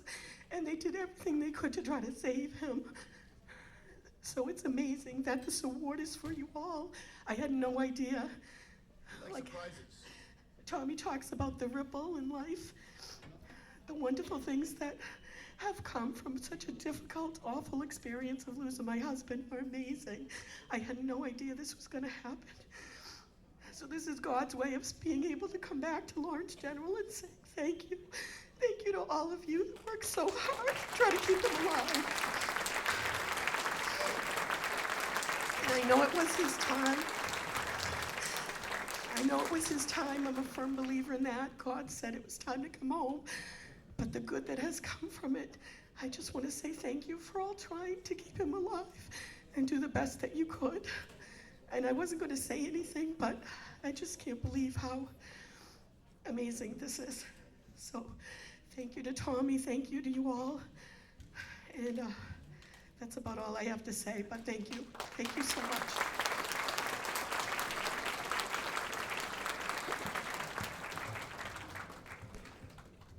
Like I said, we like surprises here at the Valley Patriot. Does anybody from the Lawrence General staff or the doctors want to say anything at all? I know you're all so humble, but really somebody should say something. Because we all love you so much. Yeah, Dr. Brady's got to be the guy. Like, this is the guy who literally saved my life, like literally. Thank you, Doc. I don't know if that's true, but I think we live in a great part of the country. We are just a few minutes outside of some of the best hospitals in the world in Boston. But Lawrence General Hospital, now Merrimack Health Lawrence, is really a jewel in this community, and with a lot of amazing people who work there. So I'm sure many of you in this room have been to our hospital and have had an experience, but we're filled with people who care about the people we take care of. And we're here for this. This is why we do what we do. So thank you, everyone. Thank you, Doc. Now, I don't know, I know that Dr. Moncada couldn't be here. Can you guys carry a message back to him? Tell him that I'm sorry that I almost got him fired. And I really do mean that because I know I got him in a lot of trouble. I was having a really hard time, and he trusted me to not get out of bed. He turned off my alarm. And 5 minutes later, I got out of bed. So he got in trouble, and I want to apologize for that. Thank you all so much for everything that you do. Would you guys like to take a 5-minute break, or do you want to just keep going? Keep going. Okay, keep going. Do you have the citation for the Lawrence General as well? Lawrence General, okay. So. Hold on. I can't read it if you walk away with it. Thank you. He's only been doing this for 22 years, folks. All right. Lawrence General Hospital, in recognition of your outstanding service and dedication to strengthening the community of Lawrence. This is from the State Senate, and there's also a citation from the State Auditor, who we all know and love, Diana DeZoglio. So present him, Tommy. And by the way, Doctor, that was a very good way and very humble way to accept this and those kind words. How many people here expected he was going to have to apologize for saving Tom? I mean, I thought it was going to come out like, I'm sorry, because everybody in the room is happy. There's a few people, Tommy. They're not so happy. All right, so we're going to thank everybody now, and then we're going to, please use the stairs, because God knows we don't want people to end up at Lawrence General Hospital. And we're going to move right on to the Whittier Tech Scholarship. So if we could call up Al Vayu, Scott Wood, and Lenny Mera, and anyone representing Whittier Tech, the Alvarado family. Pavel's not here, right? If Pavel's here, we'll take Pavel. We've called him before. Nicole Cameron, LaRose Blue Dental Studio in Methuen. Methuen Counselor Patricia Valley and David Valley and any other Methuen officials. Here he is. Yeah,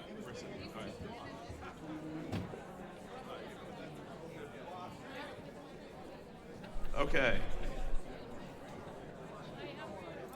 And Well, they're getting arranged here. I do want to thank some very substantial donation from Zaka and Tamara at AFC Urgent Care. Tom's favorite midget, Mike Gagliardi again, who is in for $5,000 again this year. Lenny Mara, who donates $1,200 every year. And we also want to thank Whittier School Committeeman Scott Wood, who's sneaking up behind me right now, who researched and chose our Whittier Tech Scholarship recipient tonight. Intern girl, do you want to do this or do you want me to keep going? So we've got one right here. All right, do you want to present to Scott? All right, before we do the next scholarship though, I'd like to present a certificate of appreciation to Scott Wood in his last year as chairman of the Whittier Tech School Committee and always helping us raise money for the kids. So we present a certificate, which I hope that Tommy is holding. He is, to Scott Wood. Okay. Okay. Tom's taking up my podium here. All right, that's fine. Before we give out the scholarship, Nicole Cameron has something to say. Where's Nicole Cameron? Nicole. Is Nicole Cameron here? Is Nicole Cameron here? Going once, going twice. Where? Okay. I'm just reading what it says. All right, Nicole. Now Nicole knows what she needs to do. All right, I have the only microphone right now, so Nicole, you're going to take the mic. Stop taking my script, Tommy. Right here. Mic to Nicole. Introduce yourself, Nicole. Okay, wasn't expecting this. This next scholarship, the Whittier Tech Scholarship, was started in 2018 by our friend Alvo Lay, a Whittier Tech alum. We all love you, Al. Al has supported every year. Not only did he create the scholarship, but he also created the now famous Dan Cody Memorial Scholarship, which we get to do later in the program to honor my brother Dan every year. You could have given me this before. Let's have a round of applause for Al Valou!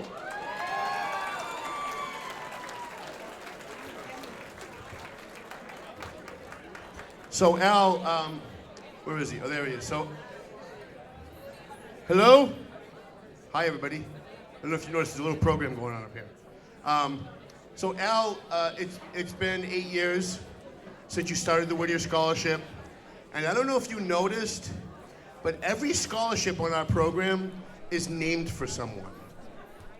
And I just thought that maybe Nicole and I were talking before this event, since you started the Cody Scholarship and you started this scholarship, where is it? I just had it in my hand, somebody, oh, he's got it.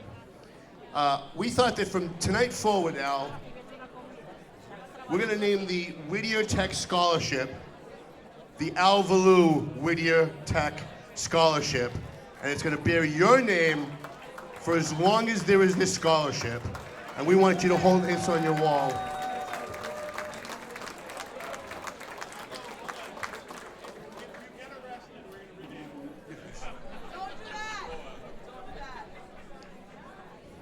Because of Al alone, one man, we have raised, because of Al, we have raised over $156,000 over the years for the 2 scholarships that he started. That's $156,000 that kids did not have to go to college if not for Al. So Al, thank you for everything that you do for the kids. Thank you for what you've done for this program. And from tonight forward, this scholarship will be named the Al Valou Whittier Tech Scholarship.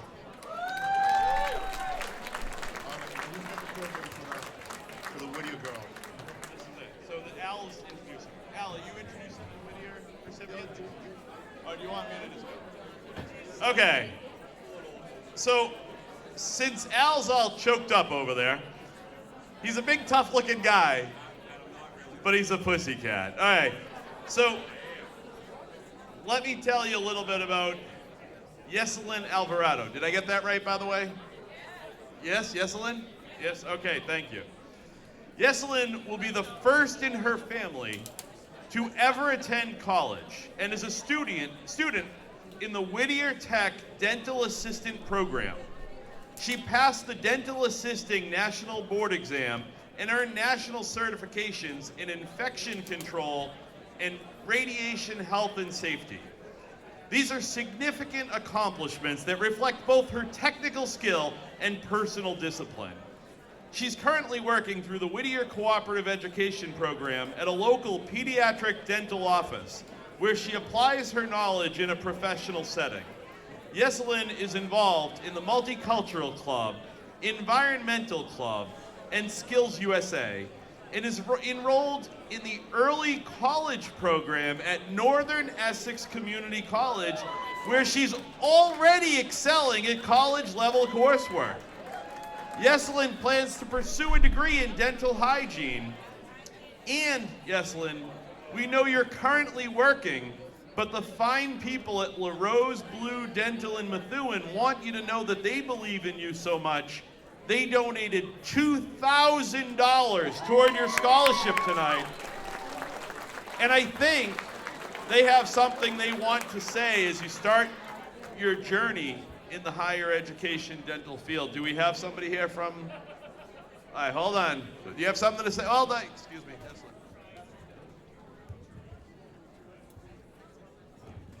We are very honored to be part of this. It's not a contribution, it's the believing of everything you can achieve. We're here to support you and always believe in yourself and what you can do in life. God is with you and La Rose Blue is with you as well.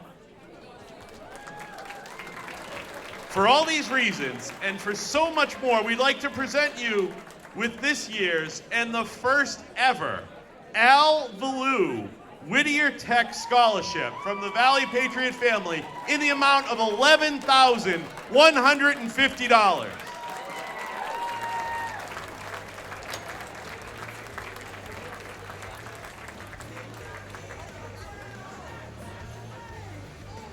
Okay.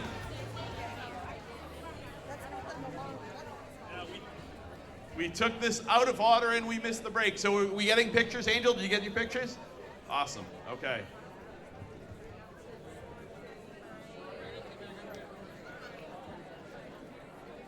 Okay. Now, we're going to go straight to the Phil Glendy Scholarship. If our second check can be made ready for them. Just a reminder, by the way, 50-50 raffle. Who's selling 50-50 raffle tickets? Raise your hand. Here you go. If anybody's looking to get in on the 50-50, how much are they up to? Do we know? No idea. You can win half of an unknown amount. All right. Now we'd like to call up Kellen St. Marie. Oh, sorry. Hold on. Where's Yeselyn? Hold on. You also have citations from the state auditor and the state senate. Okay.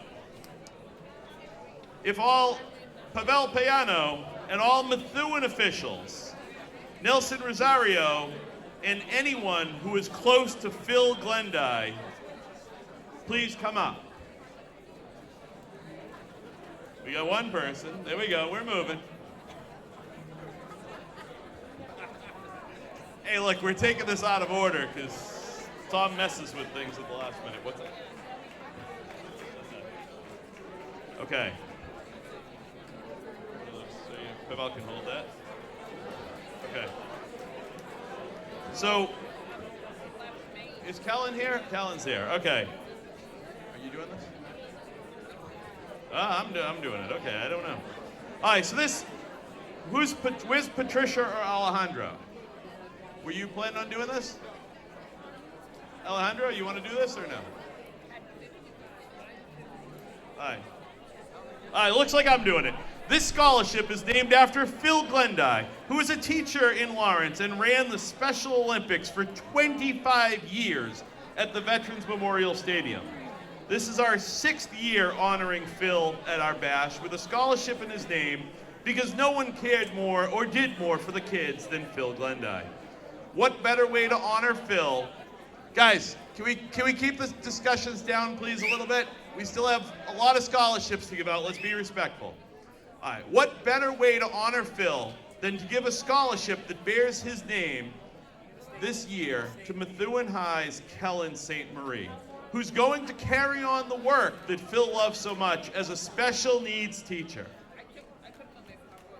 Applause, people, applause. There we go. Okay. Pavel, are you reading his bio? All right, Senator Paliano. All right, so I have the honor to read this bio. Early in his academic journey, Kellen St. Marie was uncertain whether his future lay in business or education. After a pivotal experience advocating for himself with school-based support staff, Kellen was diagnosed in 8th grade with cone rod dystrophy, a rare inherited eye condition that affects central vision, color, perception, and light sensitivity, and can also impact night and peripheral vision. For years, he managed his challenges independently without disclosing his diagnosis to school staff.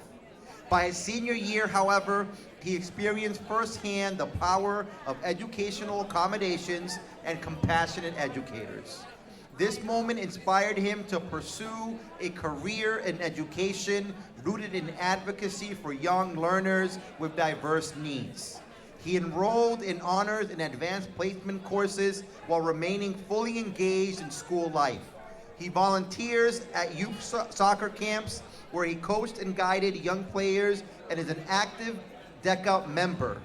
He has a passion for working with children, involved in the Rangers Club after school program where he supports students in grades K to 8. Brother, you do a lot.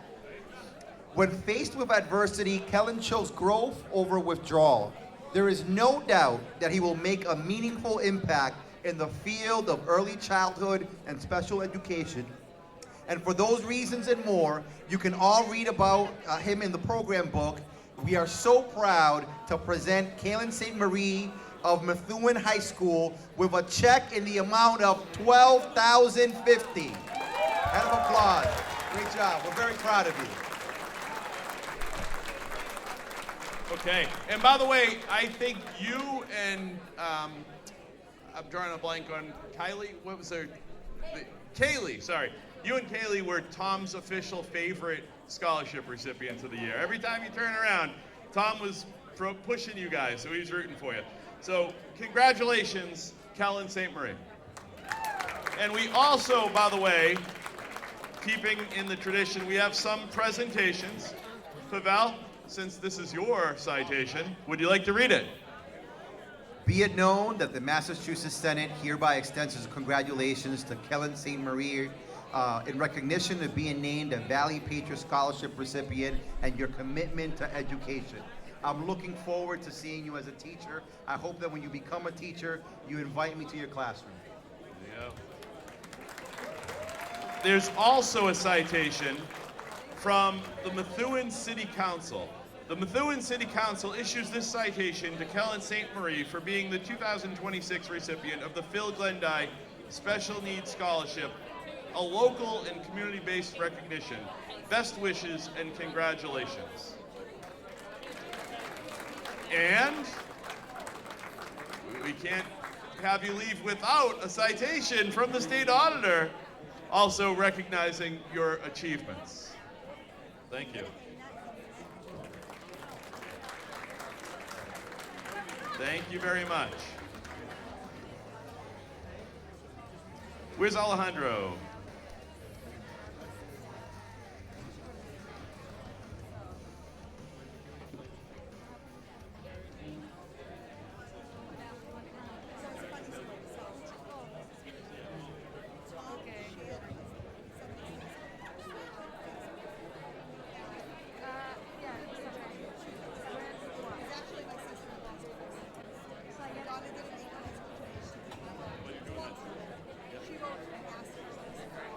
Okay, and by the way, the 50-50 raffle is up to $1,300, so you would win half of $1,300.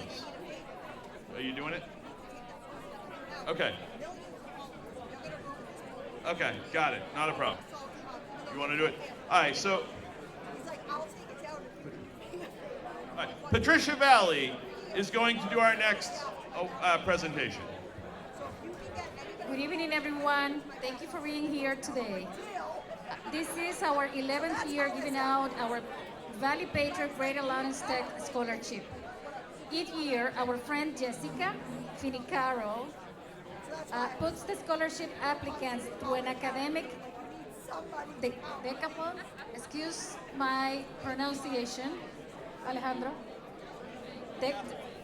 Decathlon to choose our recipient, and this year, the only person left standing after she was done was our lucky recipient tonight, Isabel Dubois. Isabel Dubois is a senior at Greater Lawrence Technical School in the medical assistant career area. She is the daughter of Stacy and Steve Dubois of Methuen, Mass. Isabel has achieved remarkable success despite the medical challenge she was born with. She currently ranks 7th in her class out of 432 seniors and has a weighted GPA of 4.3909. It is. Isabel was born with a rare disorder, and over the course of her life, she was endured over 20 surgeries. Academically, Isabel stands among the most accomplished students at GLTS. She was inducted into the National Honor Society, and a recognition with the Simons University Book Award highlighted her leadership. In addition, she participated in the Harvard Pre-Med Summer Program and served as a Harvard Student Ambassador, both of which increased her understanding of the medical field and affirmed her goal of becoming a nurse. Beyond academics, Isabel is a ready leader, peer tutor, and a Skills USA delegate. She volunteers with various organizations and is employed as a medical assistant at Beth Israel Lehi Primary Care, gaining first-hand experience in patient care while also working at a Sweetheart Inn. That's amazing. Isabel is going to pursue a Bachelor of Science in Nursing with the ultimate goal of becoming a nurse practitioner. She has been accepted at all the colleges she has applied to, including her top college, Simons University. Tonight, the ValleyPatriot family is proud to present to Isabel with the check on the amount of, I haven't seen the amount. What is the amount of the check? Do we have it? $11,255.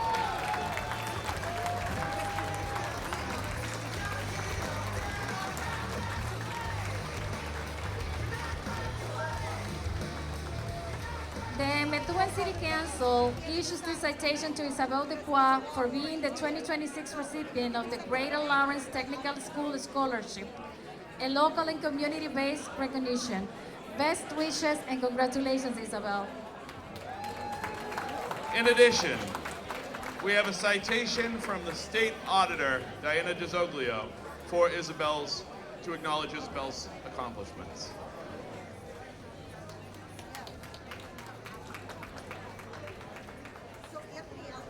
In the meantime, we want to thank our $500 donors. We have JG's Ice Cream, Patricia Valley, the future Mrs. Duggan, Janela Santos of Citizens Bank.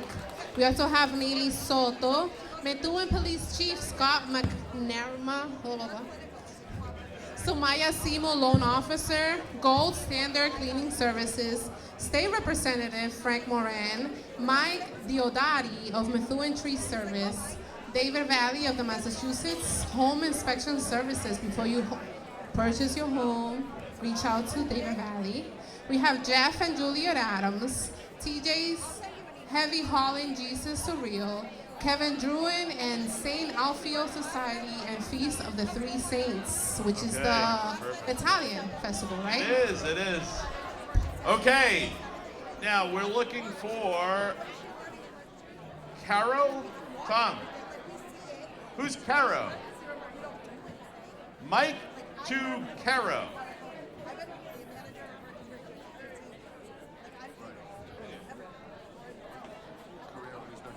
Okay.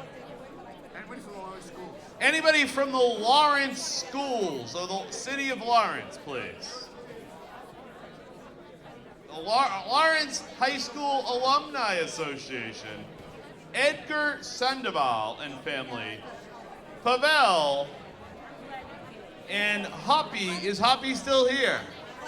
Hoppy's still here. Come right up, Hoppy. And let's see. Hurry up, Cheryl. Let's see what we got here. This is Eugene Smith. All right, go ahead.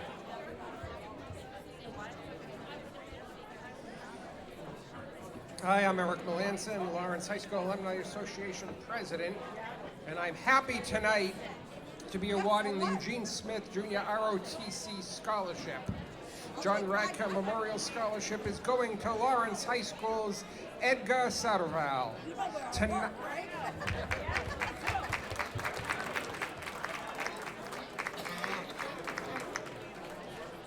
Edgar Castillo Sandoval maintains a 3.8 GPA and is currently enrolled in the Merrimack Early College program. He demonstrates strong leadership as a member of our Lawrence High School JROTC program, where he holds the rank of S1. Edgar is also in the National Honor Society and has consistently shown a genuine commitment to community service as he has volunteered with I Learn America, where he shared his experiences as an immigrant to the United States. In addition to his extensive academic and extracurricular responsibilities, Edgar holds a part-time job, further demonstrating his discipline, time management skills, and work ethic. Edgar has already been accepted to several colleges, including Norwich University and the University of Massachusetts Lowell. He plans to join the National Guard Reserves while pursuing a degree in computer science at one of these institutions. This year, the ValleyPatriot family is proud to present a check to Edgar Sandoval in the amount of $11,625.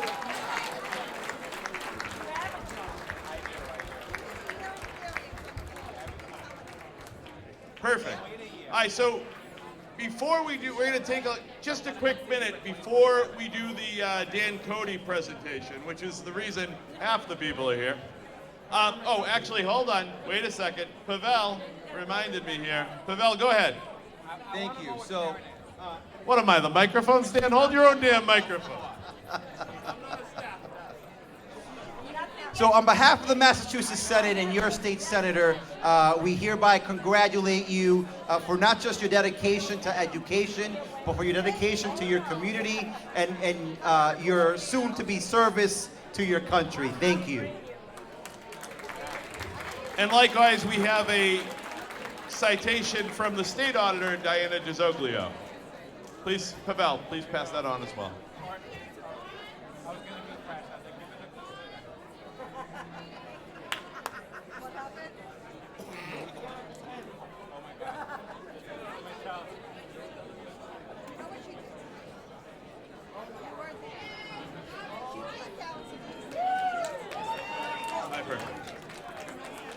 All right, so just while they're taking pictures, if anybody wants in on the 50-50 raffle, raise your hand. They will come to you. Anybody want in? Going once, going twice. Okay. Now we're going to start calling the raffles. All right, am I going over there with the mic? Is that what I'm doing? We don't know. All right, we're calling an audible. How many people put stuff in for the different raffles? All right, I need somebody to come with me to start picking these raffle numbers. Where's Nancy?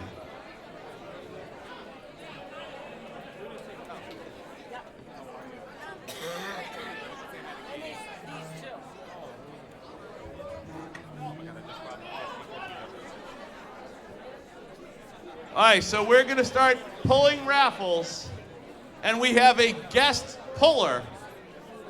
We have a guest puller. TJ wants to do it. I don't know who TJ is, but TJ wants to do it. Okay, we're going to start with number 1, TJ. Come on, mix it up, mix it up. Come on, TJ. Okay, here's the first number. 0983563. Who's that? Anybody have that number? All right, TJ, come on, number 2, move it along. If you're gonna do it, you're gonna do it right, kid. Okay, number 2.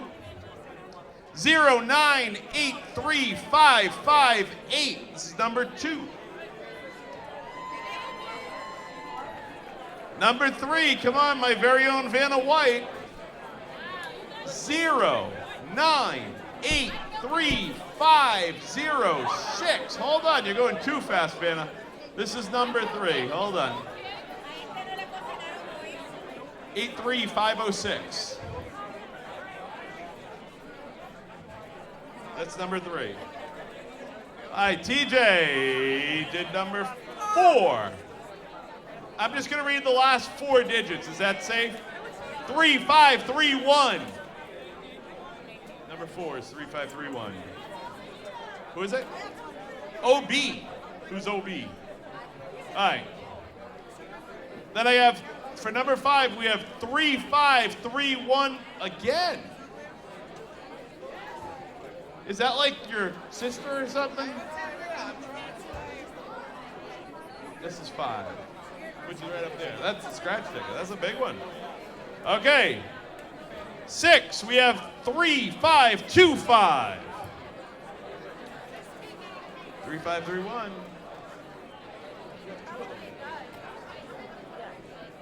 Hold on. Oh yeah, hold on. He's 3531, right? All right. This is 6, I believe. We got 3531. We got 2 of them. All right. Pull number 7. Just give him number 6, the Tomo gift card. It's just because I no 3531.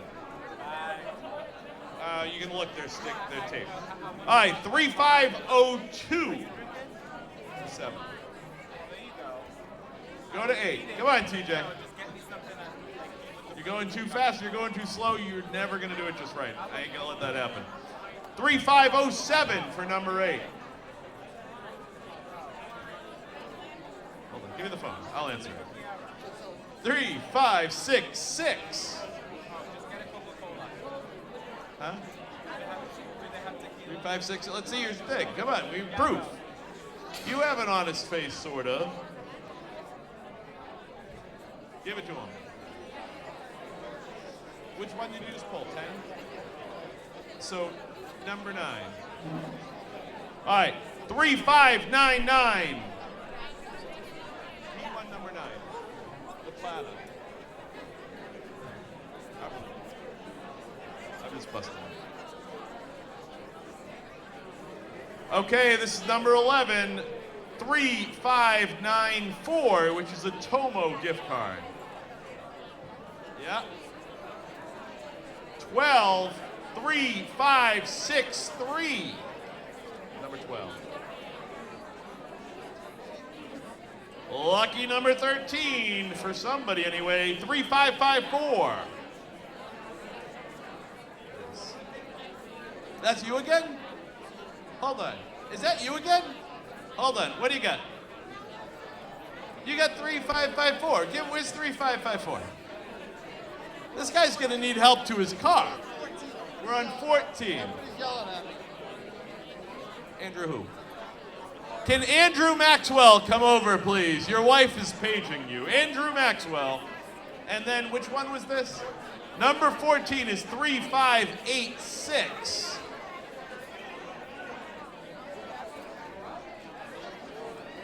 The pressure. All right, for number 15, it is 3588.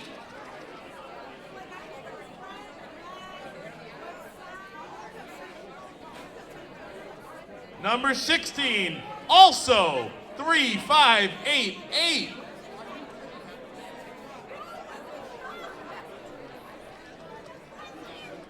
He shakes it and he pulls out the same damn number every time. This is it's a great show. I should have searched him before he got up here. 3590.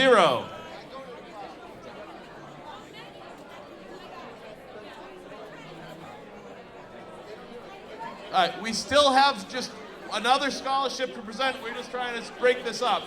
Maybe we'll stop at 20 and then go back to do the scholarship. All right. 18 is 3547. 20 and then stop. Shake it, TJ, shake it.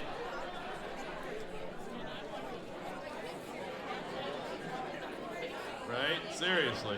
3599. And the number 20, the Charter Club Snuggie. Yeah, that's what I'm doing. This last one.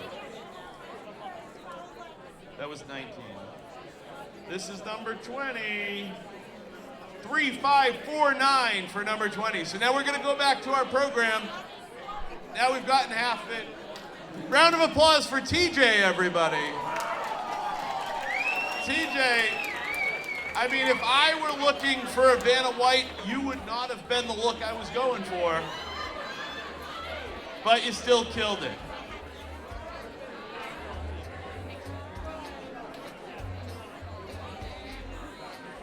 Okay.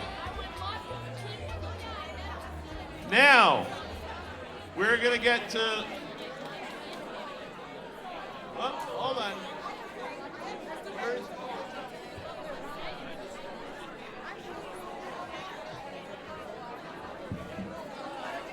We have a couple more scholarships and awards left to go. I promise you, we're almost there.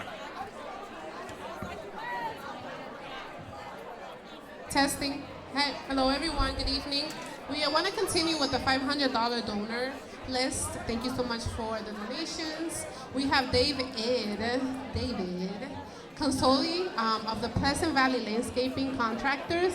We also have Frank Saz Quintana, Dick Early Construction, JNS Custom Carpentry, David LaCroix, Tim Burgess, Dalton and Feingold LLC.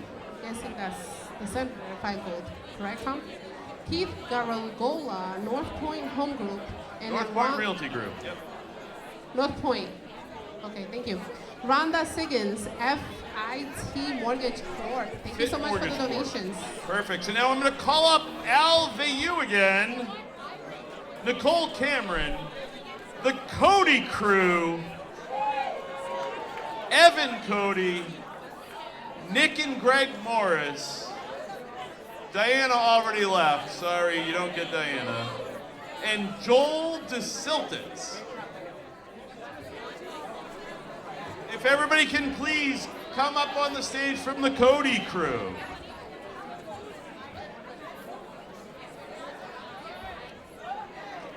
While everybody's coming up, I wanted to point out that the Codys have a few tables here, and the tables are labeled, and there's two that say Cody crew, and what does the other one say? I don't want to talk about it. Why don't you tell us what the other one says? Where's the card? I took it. Intern girl. You see a little place card over there in my area? The table was labeled I the don't hot see it. redhead Cody. I don't see it. Okay. Sorry. All right, we have. So this scholarship, guys, let's get through this, all right? Let's try to keep it down, be respectful. Okay. This scholarship was started in 2018. Al Vayu, in memory of Dan Cody Jr., who was killed in a tragic accident on 495 just 1 week before the annual scholarship bash. What started off as a $500 scholarship has become a record-breaking scholarship as Team Cody is ferocious. Right now, we'd like to give Dan's sister Nicole Cameron a minute to talk about her brother Dan and what the scholarship has meant to her family. Nicole. All right, Tom, you always screw me up every year. So I wrote a speech, and I'm not sure how it's gonna go, but here we go. Hi, everyone. For those of you who don't know, I am Dan Cody's sister, Nicole, and auntie to Evan Cody. I wanted to take this time to tell you a little bit about my youngest nephew, who is Dan's scholarship recipient this year. Dan's oldest son, Patrick, also received the scholarship in honor of him in 2022. If we could just have everyone please quiet down a little bit. I'm so sorry to say that out loud, but if we could just You don't have to keep be the quiet voices because we're down, not. please. You can sit down, please. Thank you. Evan is currently attending Salem High School with a focus this year on automotive and photography. Evan surprised me the other day when he told me he has an A in math, because that was never his father's strongest subject. And unlike his father, Dan Cody, Evan is making his way through high school in record time. Evan's amazing bonus dad, Adrian Santana, undoubtedly has taken Evan under his wing this year, inviting him to do his school internship at Santana Auto Repair in Lawrence. Yes, they are open, just so you know, no matter the construction. It has become obvious that Evan enjoys being hands-on with his learning, especially when learning the tricks of the trade. Recently, Evan's cousin TJ of TJ's Heavy Hauling has graciously started to mentor him on the weekends. This duo is something that makes my heart extremely happy and full. These two young men are keeping the generational Cody Sheehy traditions of teaching the towing business to the next generation alive. I am beaming with light, seeing their amazing resilience, while both of their fathers are watching from heaven, hopefully. And they are both doing so against all odds. Around the time of Dan's passing, Evan took a liking to learning how to play darts. Some of the Merrimack Valley's top players, his Aunt Kim and Uncle Steven, started to show him the ropes at age 8. And with even further guidance over the years from his grandfather and Adrian, as well as many other solid players, he has become quite the force. Evan enjoys attending Luck of the Draws with the adults, and he has been attending some of the dart tournaments around the area to show off his skills. When I had asked Evan his hobbies, he informed me he likes playing Uno at lunch, throwing basketballs around with his friends, and he's one heck of an axe thrower who even taught his mother and auntie some solid techniques. The most incredible experience I have yet to have with my youngest nephew came about last summer when we went to see Bailey Zimmerman. Just the two of us in the pit. He wasn't expecting that. Evan not only navigated that experience like a pro, but to boot, he was such a sweet, generous, strong gentleman to everyone around us, all the while being very protective of his auntie and any other woman in the very cramped, pushy crowd. He was the man, and I was so proud. I could go on and on about this amazing young man. But before I wrap this up, I just want to say a very loud thank you to the amazing lady who has raised Evan into the man he is today. Chrissy Cody, you're an absolute force of nature. Taking on the responsibility of raising Patrick and Evan after losing my brother Dan is a level of strength most people cannot comprehend.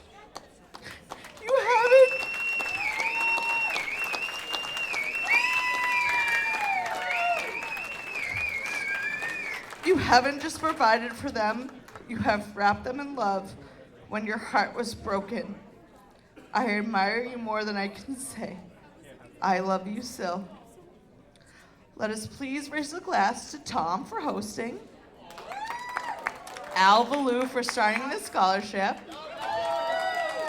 to all the family, the friends, our friends who have become family, the resilience, the strength, and the love in this room, and especially to every single donor that allowed us to do this today. Thank you, and cheers. Everybody put your hands together for this year's Dan Cody Scholarship recipient, his youngest son, Evan Cody. $16,000. $16,000. And Evan, in addition to $16,000, you're getting a citation from the State Senate in recognition of your accomplishments in receiving the scholarship, and also the state auditor, Diana DiZoglio, who we all know and love. Diana's back! Diana's back! I thought she left. You gotta get up here. Okay.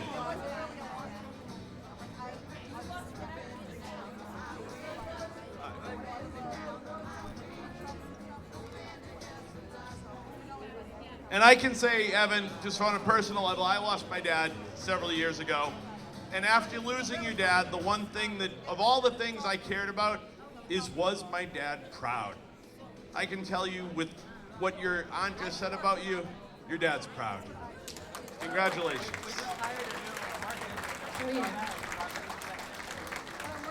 Thank you, everyone. I just want to remind everyone to thank our big donors. We have Mike Gagliardi, the president of the Laborers Union Local 175, who donated a combined total of $5,500. Thank you. Okay. I am also the person who asked the folks to please quiet down so we can hear people speaking. So I hope you guys don't take it personal. I'm just saying. Okay. Keep it down. Thank you. Guys, quiet down. We got one more award. Quite frankly, it's the reason this started in the first place. As many of you know the story, Tom's father was a Lawrence police officer who was killed in the line of duty. Tom. Thank you to the Cody family. Round of applause, please. Thank you. Hey, Tom. Come on up. This is the Tom Duggan Senior Safety Award. Thank you to Saka and Tamara Shafiq of AFC Urgent Care for donating $4,000 to our scholarships. Round of applause. You doing please. this? Thank you. Thank you. Thank All you. righty. Where is Maria Figueroa? Maria Figueroa. Paging Maria Figueroa. She's behind me. She's pretending that she's not, but I can see her. Hey guys, so we're a little disorganized. Everybody here also gets a citation from the House of Representatives. If you're here and you already have citations, raise your hand. I'll try to find you. Go ahead, Tom. Thank you. So before we do this award, I mentioned this during my speech, but I was so emotional about Lawrence General Hospital being here after what they did for me that I forgot to do it. So Maria Figueroa is on my BASH committee. She doesn't know it, but every time she goes and drops off my laundry and I give her my credit card, she tells me that she ran it on my credit card and she didn't. And then she'll go pick up dinner for me so I can keep working in the office without stopping. And she'll tell me that she ran my credit card and she didn't. And she's been eating all of those expenses. So she won't let me give her money for all the things she does for me. So we got you a $50 gift certificate to the Irish Cottage to thank you for all those things that you do.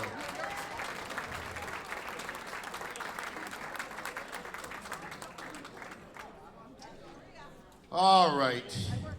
This is our last thing of the night. Hope you guys had fun. It's pretty amazing that we still have like 2/3 of a room. Although we are an hour and a half ahead of what we normally have for a And by the way, thank you to the Lowe family. They were the very first scholarship of the night. They're still here. Thank you, Norman and David Lowe, our Gold Star families. Call people up. Who are we calling up? Mom and Dad, do you want to come up? You don't want to come up? No? All right. Keanu's not here. DJ, you want to come up? Member of the family? They don't want to come up, but you're young enough to stand. You can come on up. Can we have, you know who's here? You might have heard him earlier. You know who's here? District Attorney Paul Tucker is here. The guy who tried to put me in jail and failed. Where is he? Come on up, Paul. You can try again, but you're going to keep failing.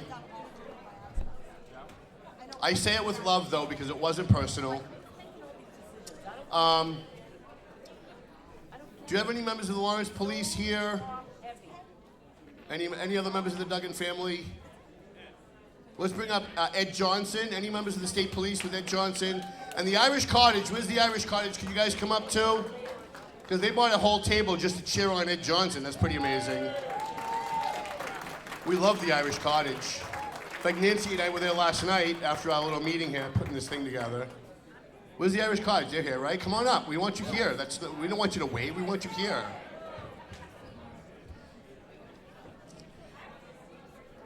So I'm going to let District Attorney Paul Tucker do this presentation. But I just wanted to give you... Can we have that award? I just want to give you a little bit of a preview of what this award is. This is the first award that we ever did at our very first ValleyPatriot Bash. In fact, I swear to God, this is the last thing we do. Hey, Ginger's here. Thank you for coming, sweetheart.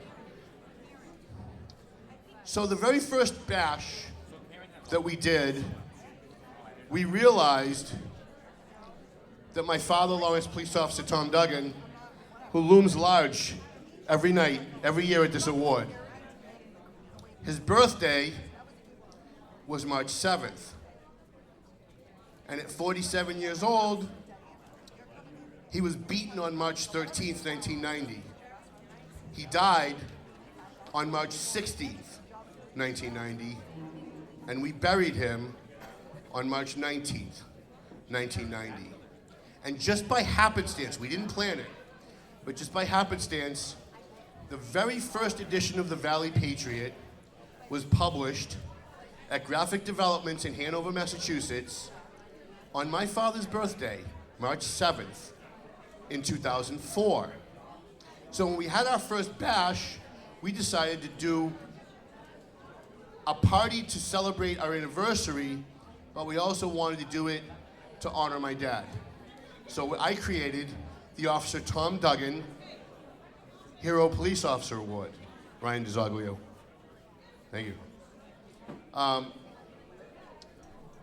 And this award, I'm the one who personally picks this award. A lot of the other awards, it's a committee of effort. It goes by who nominated people, who know people. But this award, the First Amendment award, I pick myself. And the award, the requirement that I have for this, you know, my dad took the sergeant's exam. Hey, Cody, you got your scholarship, be quiet. See, they got their check now, they can be loud. My father took the sergeant's exam 3 times, was in the top 3 times, and got passed over 3 times because he didn't play politics. And when guys like Captain Ron Poirier would say to him, we got a new guy coming on, we're gonna put him with you, we don't want him to get through the probationary period, my father would tell him to go F himself. If I can work with this guy and make him a good cop, I will. So my father was very underappreciated. And my father was one of those guys that went out and just did the grunt work every day. On his day off, on his vacations, which he almost never took. I lost Christmases and Little League games and birthdays with my dad because he was out helping other people, saving other people. And so I give this award every year. We do not give this award lightly. This is not something that I just give to people that I think are nice people. I give this to people who are underappreciated in the community. So last summer, over at the bar, Ryan DiZoglio,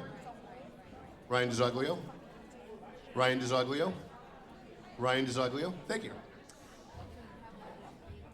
So last summer, when we found out that Massachusetts State Police Lieutenant Ed Johnson, on his off time, got into his boat on the Merrimack River and rode up and down the river, looking for that lost boy that had fallen in the Merrimack from Lowell. I don't know if you remember the little boy that fell in. And for well over a week or more, they couldn't find this little boy. They didn't know if he was alive or dead. And the Lowell police, I have to tell you, I'm not one of these people that like to dump on cops, but the Lowell police weren't really doing a whole lot. And Ed Johnson, on his off time, on his own time, in his own boat, went up and down the Merrimack River and found that little boy and brought that little boy back to his parents so that they could give him a rightful burial. And on that day, I went on Facebook and I said, if anyone deserves an Officer Tom Duggan Award, it's Mass State Police Lieutenant Ed Johnson.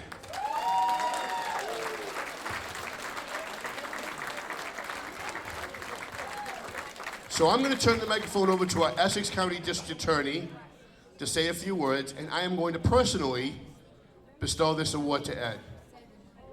Thank you, Tom. I don't look the same without handcuffs, do I? Thank you, Tom. This is indeed an honor and a privilege to be able to stand here with Ed, his family, colleagues, and co-workers on a very special night for so many people, especially the young folks that we've been taking care of with scholarships. So to be able to stand here in front of this banner that recognizes Tom's dad, it got me thinking about making sure that we honor those who have been taken in the line of duty. In the last 75 years, the Lawrence Police Department has lost 5 police officers killed in the line of duty. In 1950, Jeremiah O'Connor. In 1953, Peter Manning. In 1972, Eugene Scanlon Jr. In 1990, Tommy Duggan Sr. And in 1993, Jacob Icey. It's important that we talk about them. It's important that we keep their memories alive. I've known Tom now for several years. I've met the Icey family at several events. It's important for us to let them know that their loved ones are not forgotten. 2 things can be true at the same time. Family members can be very sad at such an unimaginable loss, but they can also be rightfully proud, as Tommy is, about the service that his dad gave. That's why I think it's particularly extraordinary that tonight we honor retired State Police Lieutenant Ed Johnson. Ed had a distinguished career with the Massachusetts State Police, 27 years on the job, 3 years in Methuen, 3 decades of distinguished service. One of the things that I found equally as extraordinary as his police service is that he played in the pipe and drum band for the state police, a very proud outfit. And it's extraordinary because the amount of dedication and the work that goes in to being a member of this band is itself extraordinary. And what they do is they'll go to a police funeral and bring comfort to a family. They'll go to celebrations, promotions, they do it all. If you see in Lieutenant Johnson's career, there's a theme. The theme is public service. As Tom said, in May of 2025, Azriel Lopez was tragically lost in the Merrimack River. For 10 days, several hours a day, Lieutenant Johnson searched for that young boy. And at the end, when they knew that the outcome was not going to be good, he kept it up. And if anybody saw any of the film clips, when Azriel was recovered by Lieutenant Johnson, when he got to meet the family, they used words like hero, extraordinary, and the deepest of thanks. Think about the agony of losing their son, and it was compounded that it took that long to find him. But they knew that somebody was looking, and that somebody was Lieutenant Ed Johnson. When he humbly said, I was just a guy in a boat, I'm not a hero, he's more than a guy in a boat. He's a distinguished Massachusetts state trooper with a heart of gold, Ed Johnson.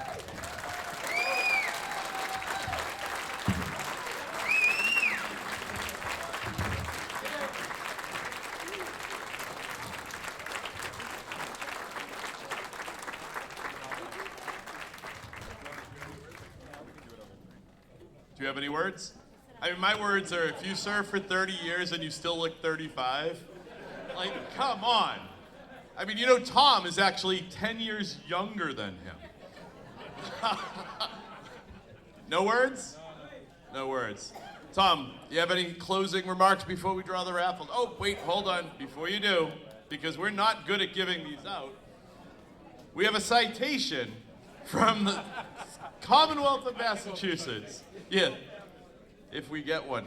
You still know a guy? In recognition of your lifetime of service and dedication to public safety and the community of Massachusetts, and quite frankly, based on the reason you're getting it, for actually just giving a damn when so many people just didn't. So that's from the Senate. I improvised the last part. Pavel was too nice to say that. And then also one from Diana.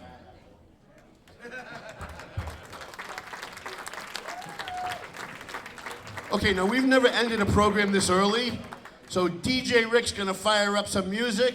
You guys can dance if you want. I'm gonna actually find something Tom. to eat for the first time. What? Excuse me, we have some citations here. Oh, we have raffles. Hold on. We have raffles. We also have some citations here if anyone can pick Yeah, we have these up. citations that have not yet been distributed. Yes, that If came you hear after. your name, please come up and grab your citation. Yeah, I'm right here, intern girl. Isabel DePoy. Isabel, hold on. I'll take that one. I told have her we didn't have Scott Wood. Give me Isabel's.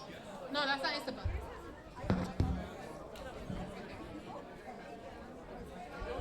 We have Robert Westcott and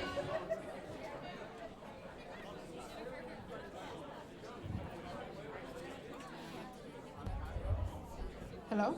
Okay, sorry. And then we have Chairman Scott Wood and Sir Robert Westcott. Please come up if anyone is here for them. We also have Brian Mariotti. I don't think Brian's here. Okay, sorry about that. We also have Edgar Castillo Sandoval. Is Edgar still here? Edgar Castillo, please come up. We have Ray McLean. Is please Ray come still up. here? I think Ray's over there. Robert Westcott. I think Bob left. I haven't seen Bob for a bit. Oh, there he is. Where's Robert Westcott? There he is. All right, if you heard your name, I'm gonna repeat it one more time. We have Brian Moriarty. We have Edgar Castillo. And we also have Get Tom in the Brad picture. McLean. In the meantime, we'd like to thank our big donors. We have Mike Gagliardi, the president of the Laborers Union 175, for donating $5,500. We also have Zaka and Samara Chakik. Okay, we have to draw the 50-50 raffle. Is that in that bin here? Who's doing the honors here? All right, hold on. So the 50-50 raffle ticket is in there. It's about $700 to the winner. And the other $700 is going to the Methuen Youth Center. So thank you everybody who did it. Can Kelly from the Methuen Youth Center come up? Okay, that is quite the bin. All right, so take the lid off the bin. Kristen, let me see your hand. Let me see your hand. Roll up your sleeves. Okay, and go ahead and, with your eyes closed, pull a ticket here. This is the 50-50. You're walking out of here with $700 and a security escort with this crowd. Okay, Jesus. It is 8, 8, 6, 6, 8, 9, 6. Who do we got? Hey, and is that a scholarship, Mom? What's that? Last year's scholarship, Mom. Okay, awesome. Come right. Here we go.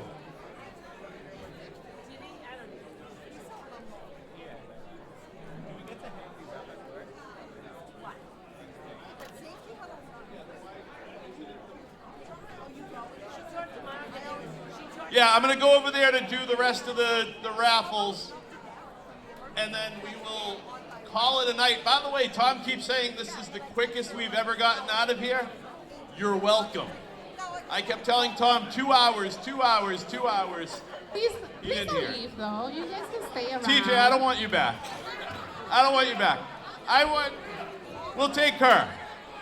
We'll take her. Not anymore.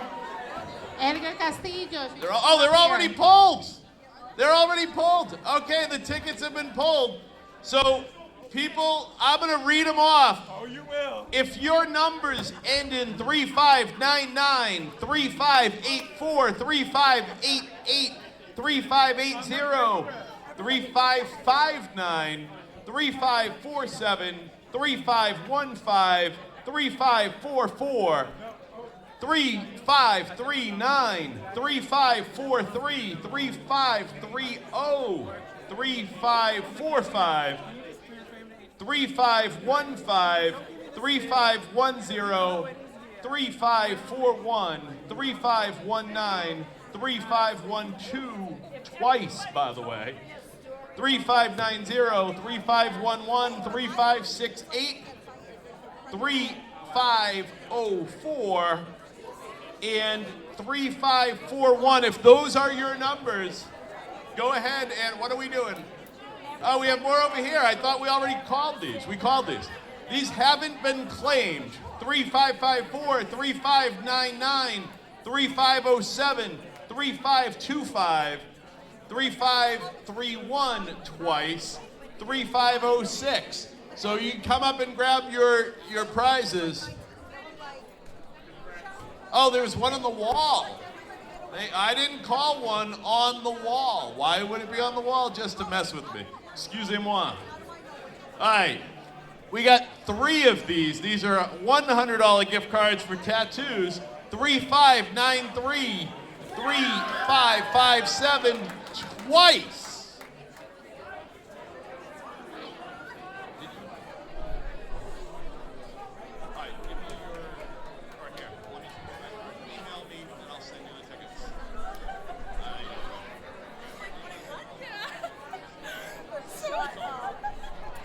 Okay, Tom, do you have any last words before everybody blows the joint?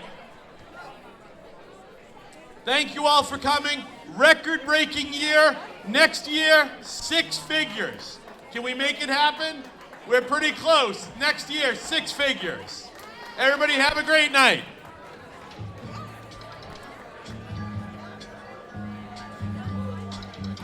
Thank you, everyone. Good night.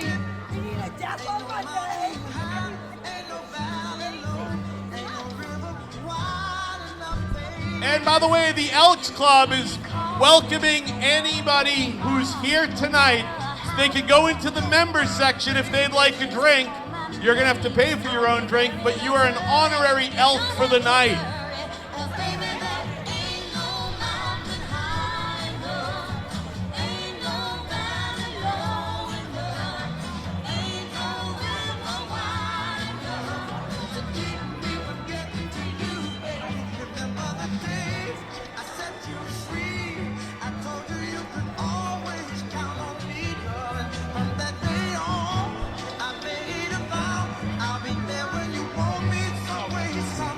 Members Lounge is closed. However, there is food at both ends of the room. If anybody needs a to-go container, they have containers. Pack up some food, bring it home. Enjoy Salvatore's, compliments of Salvatore's one more time.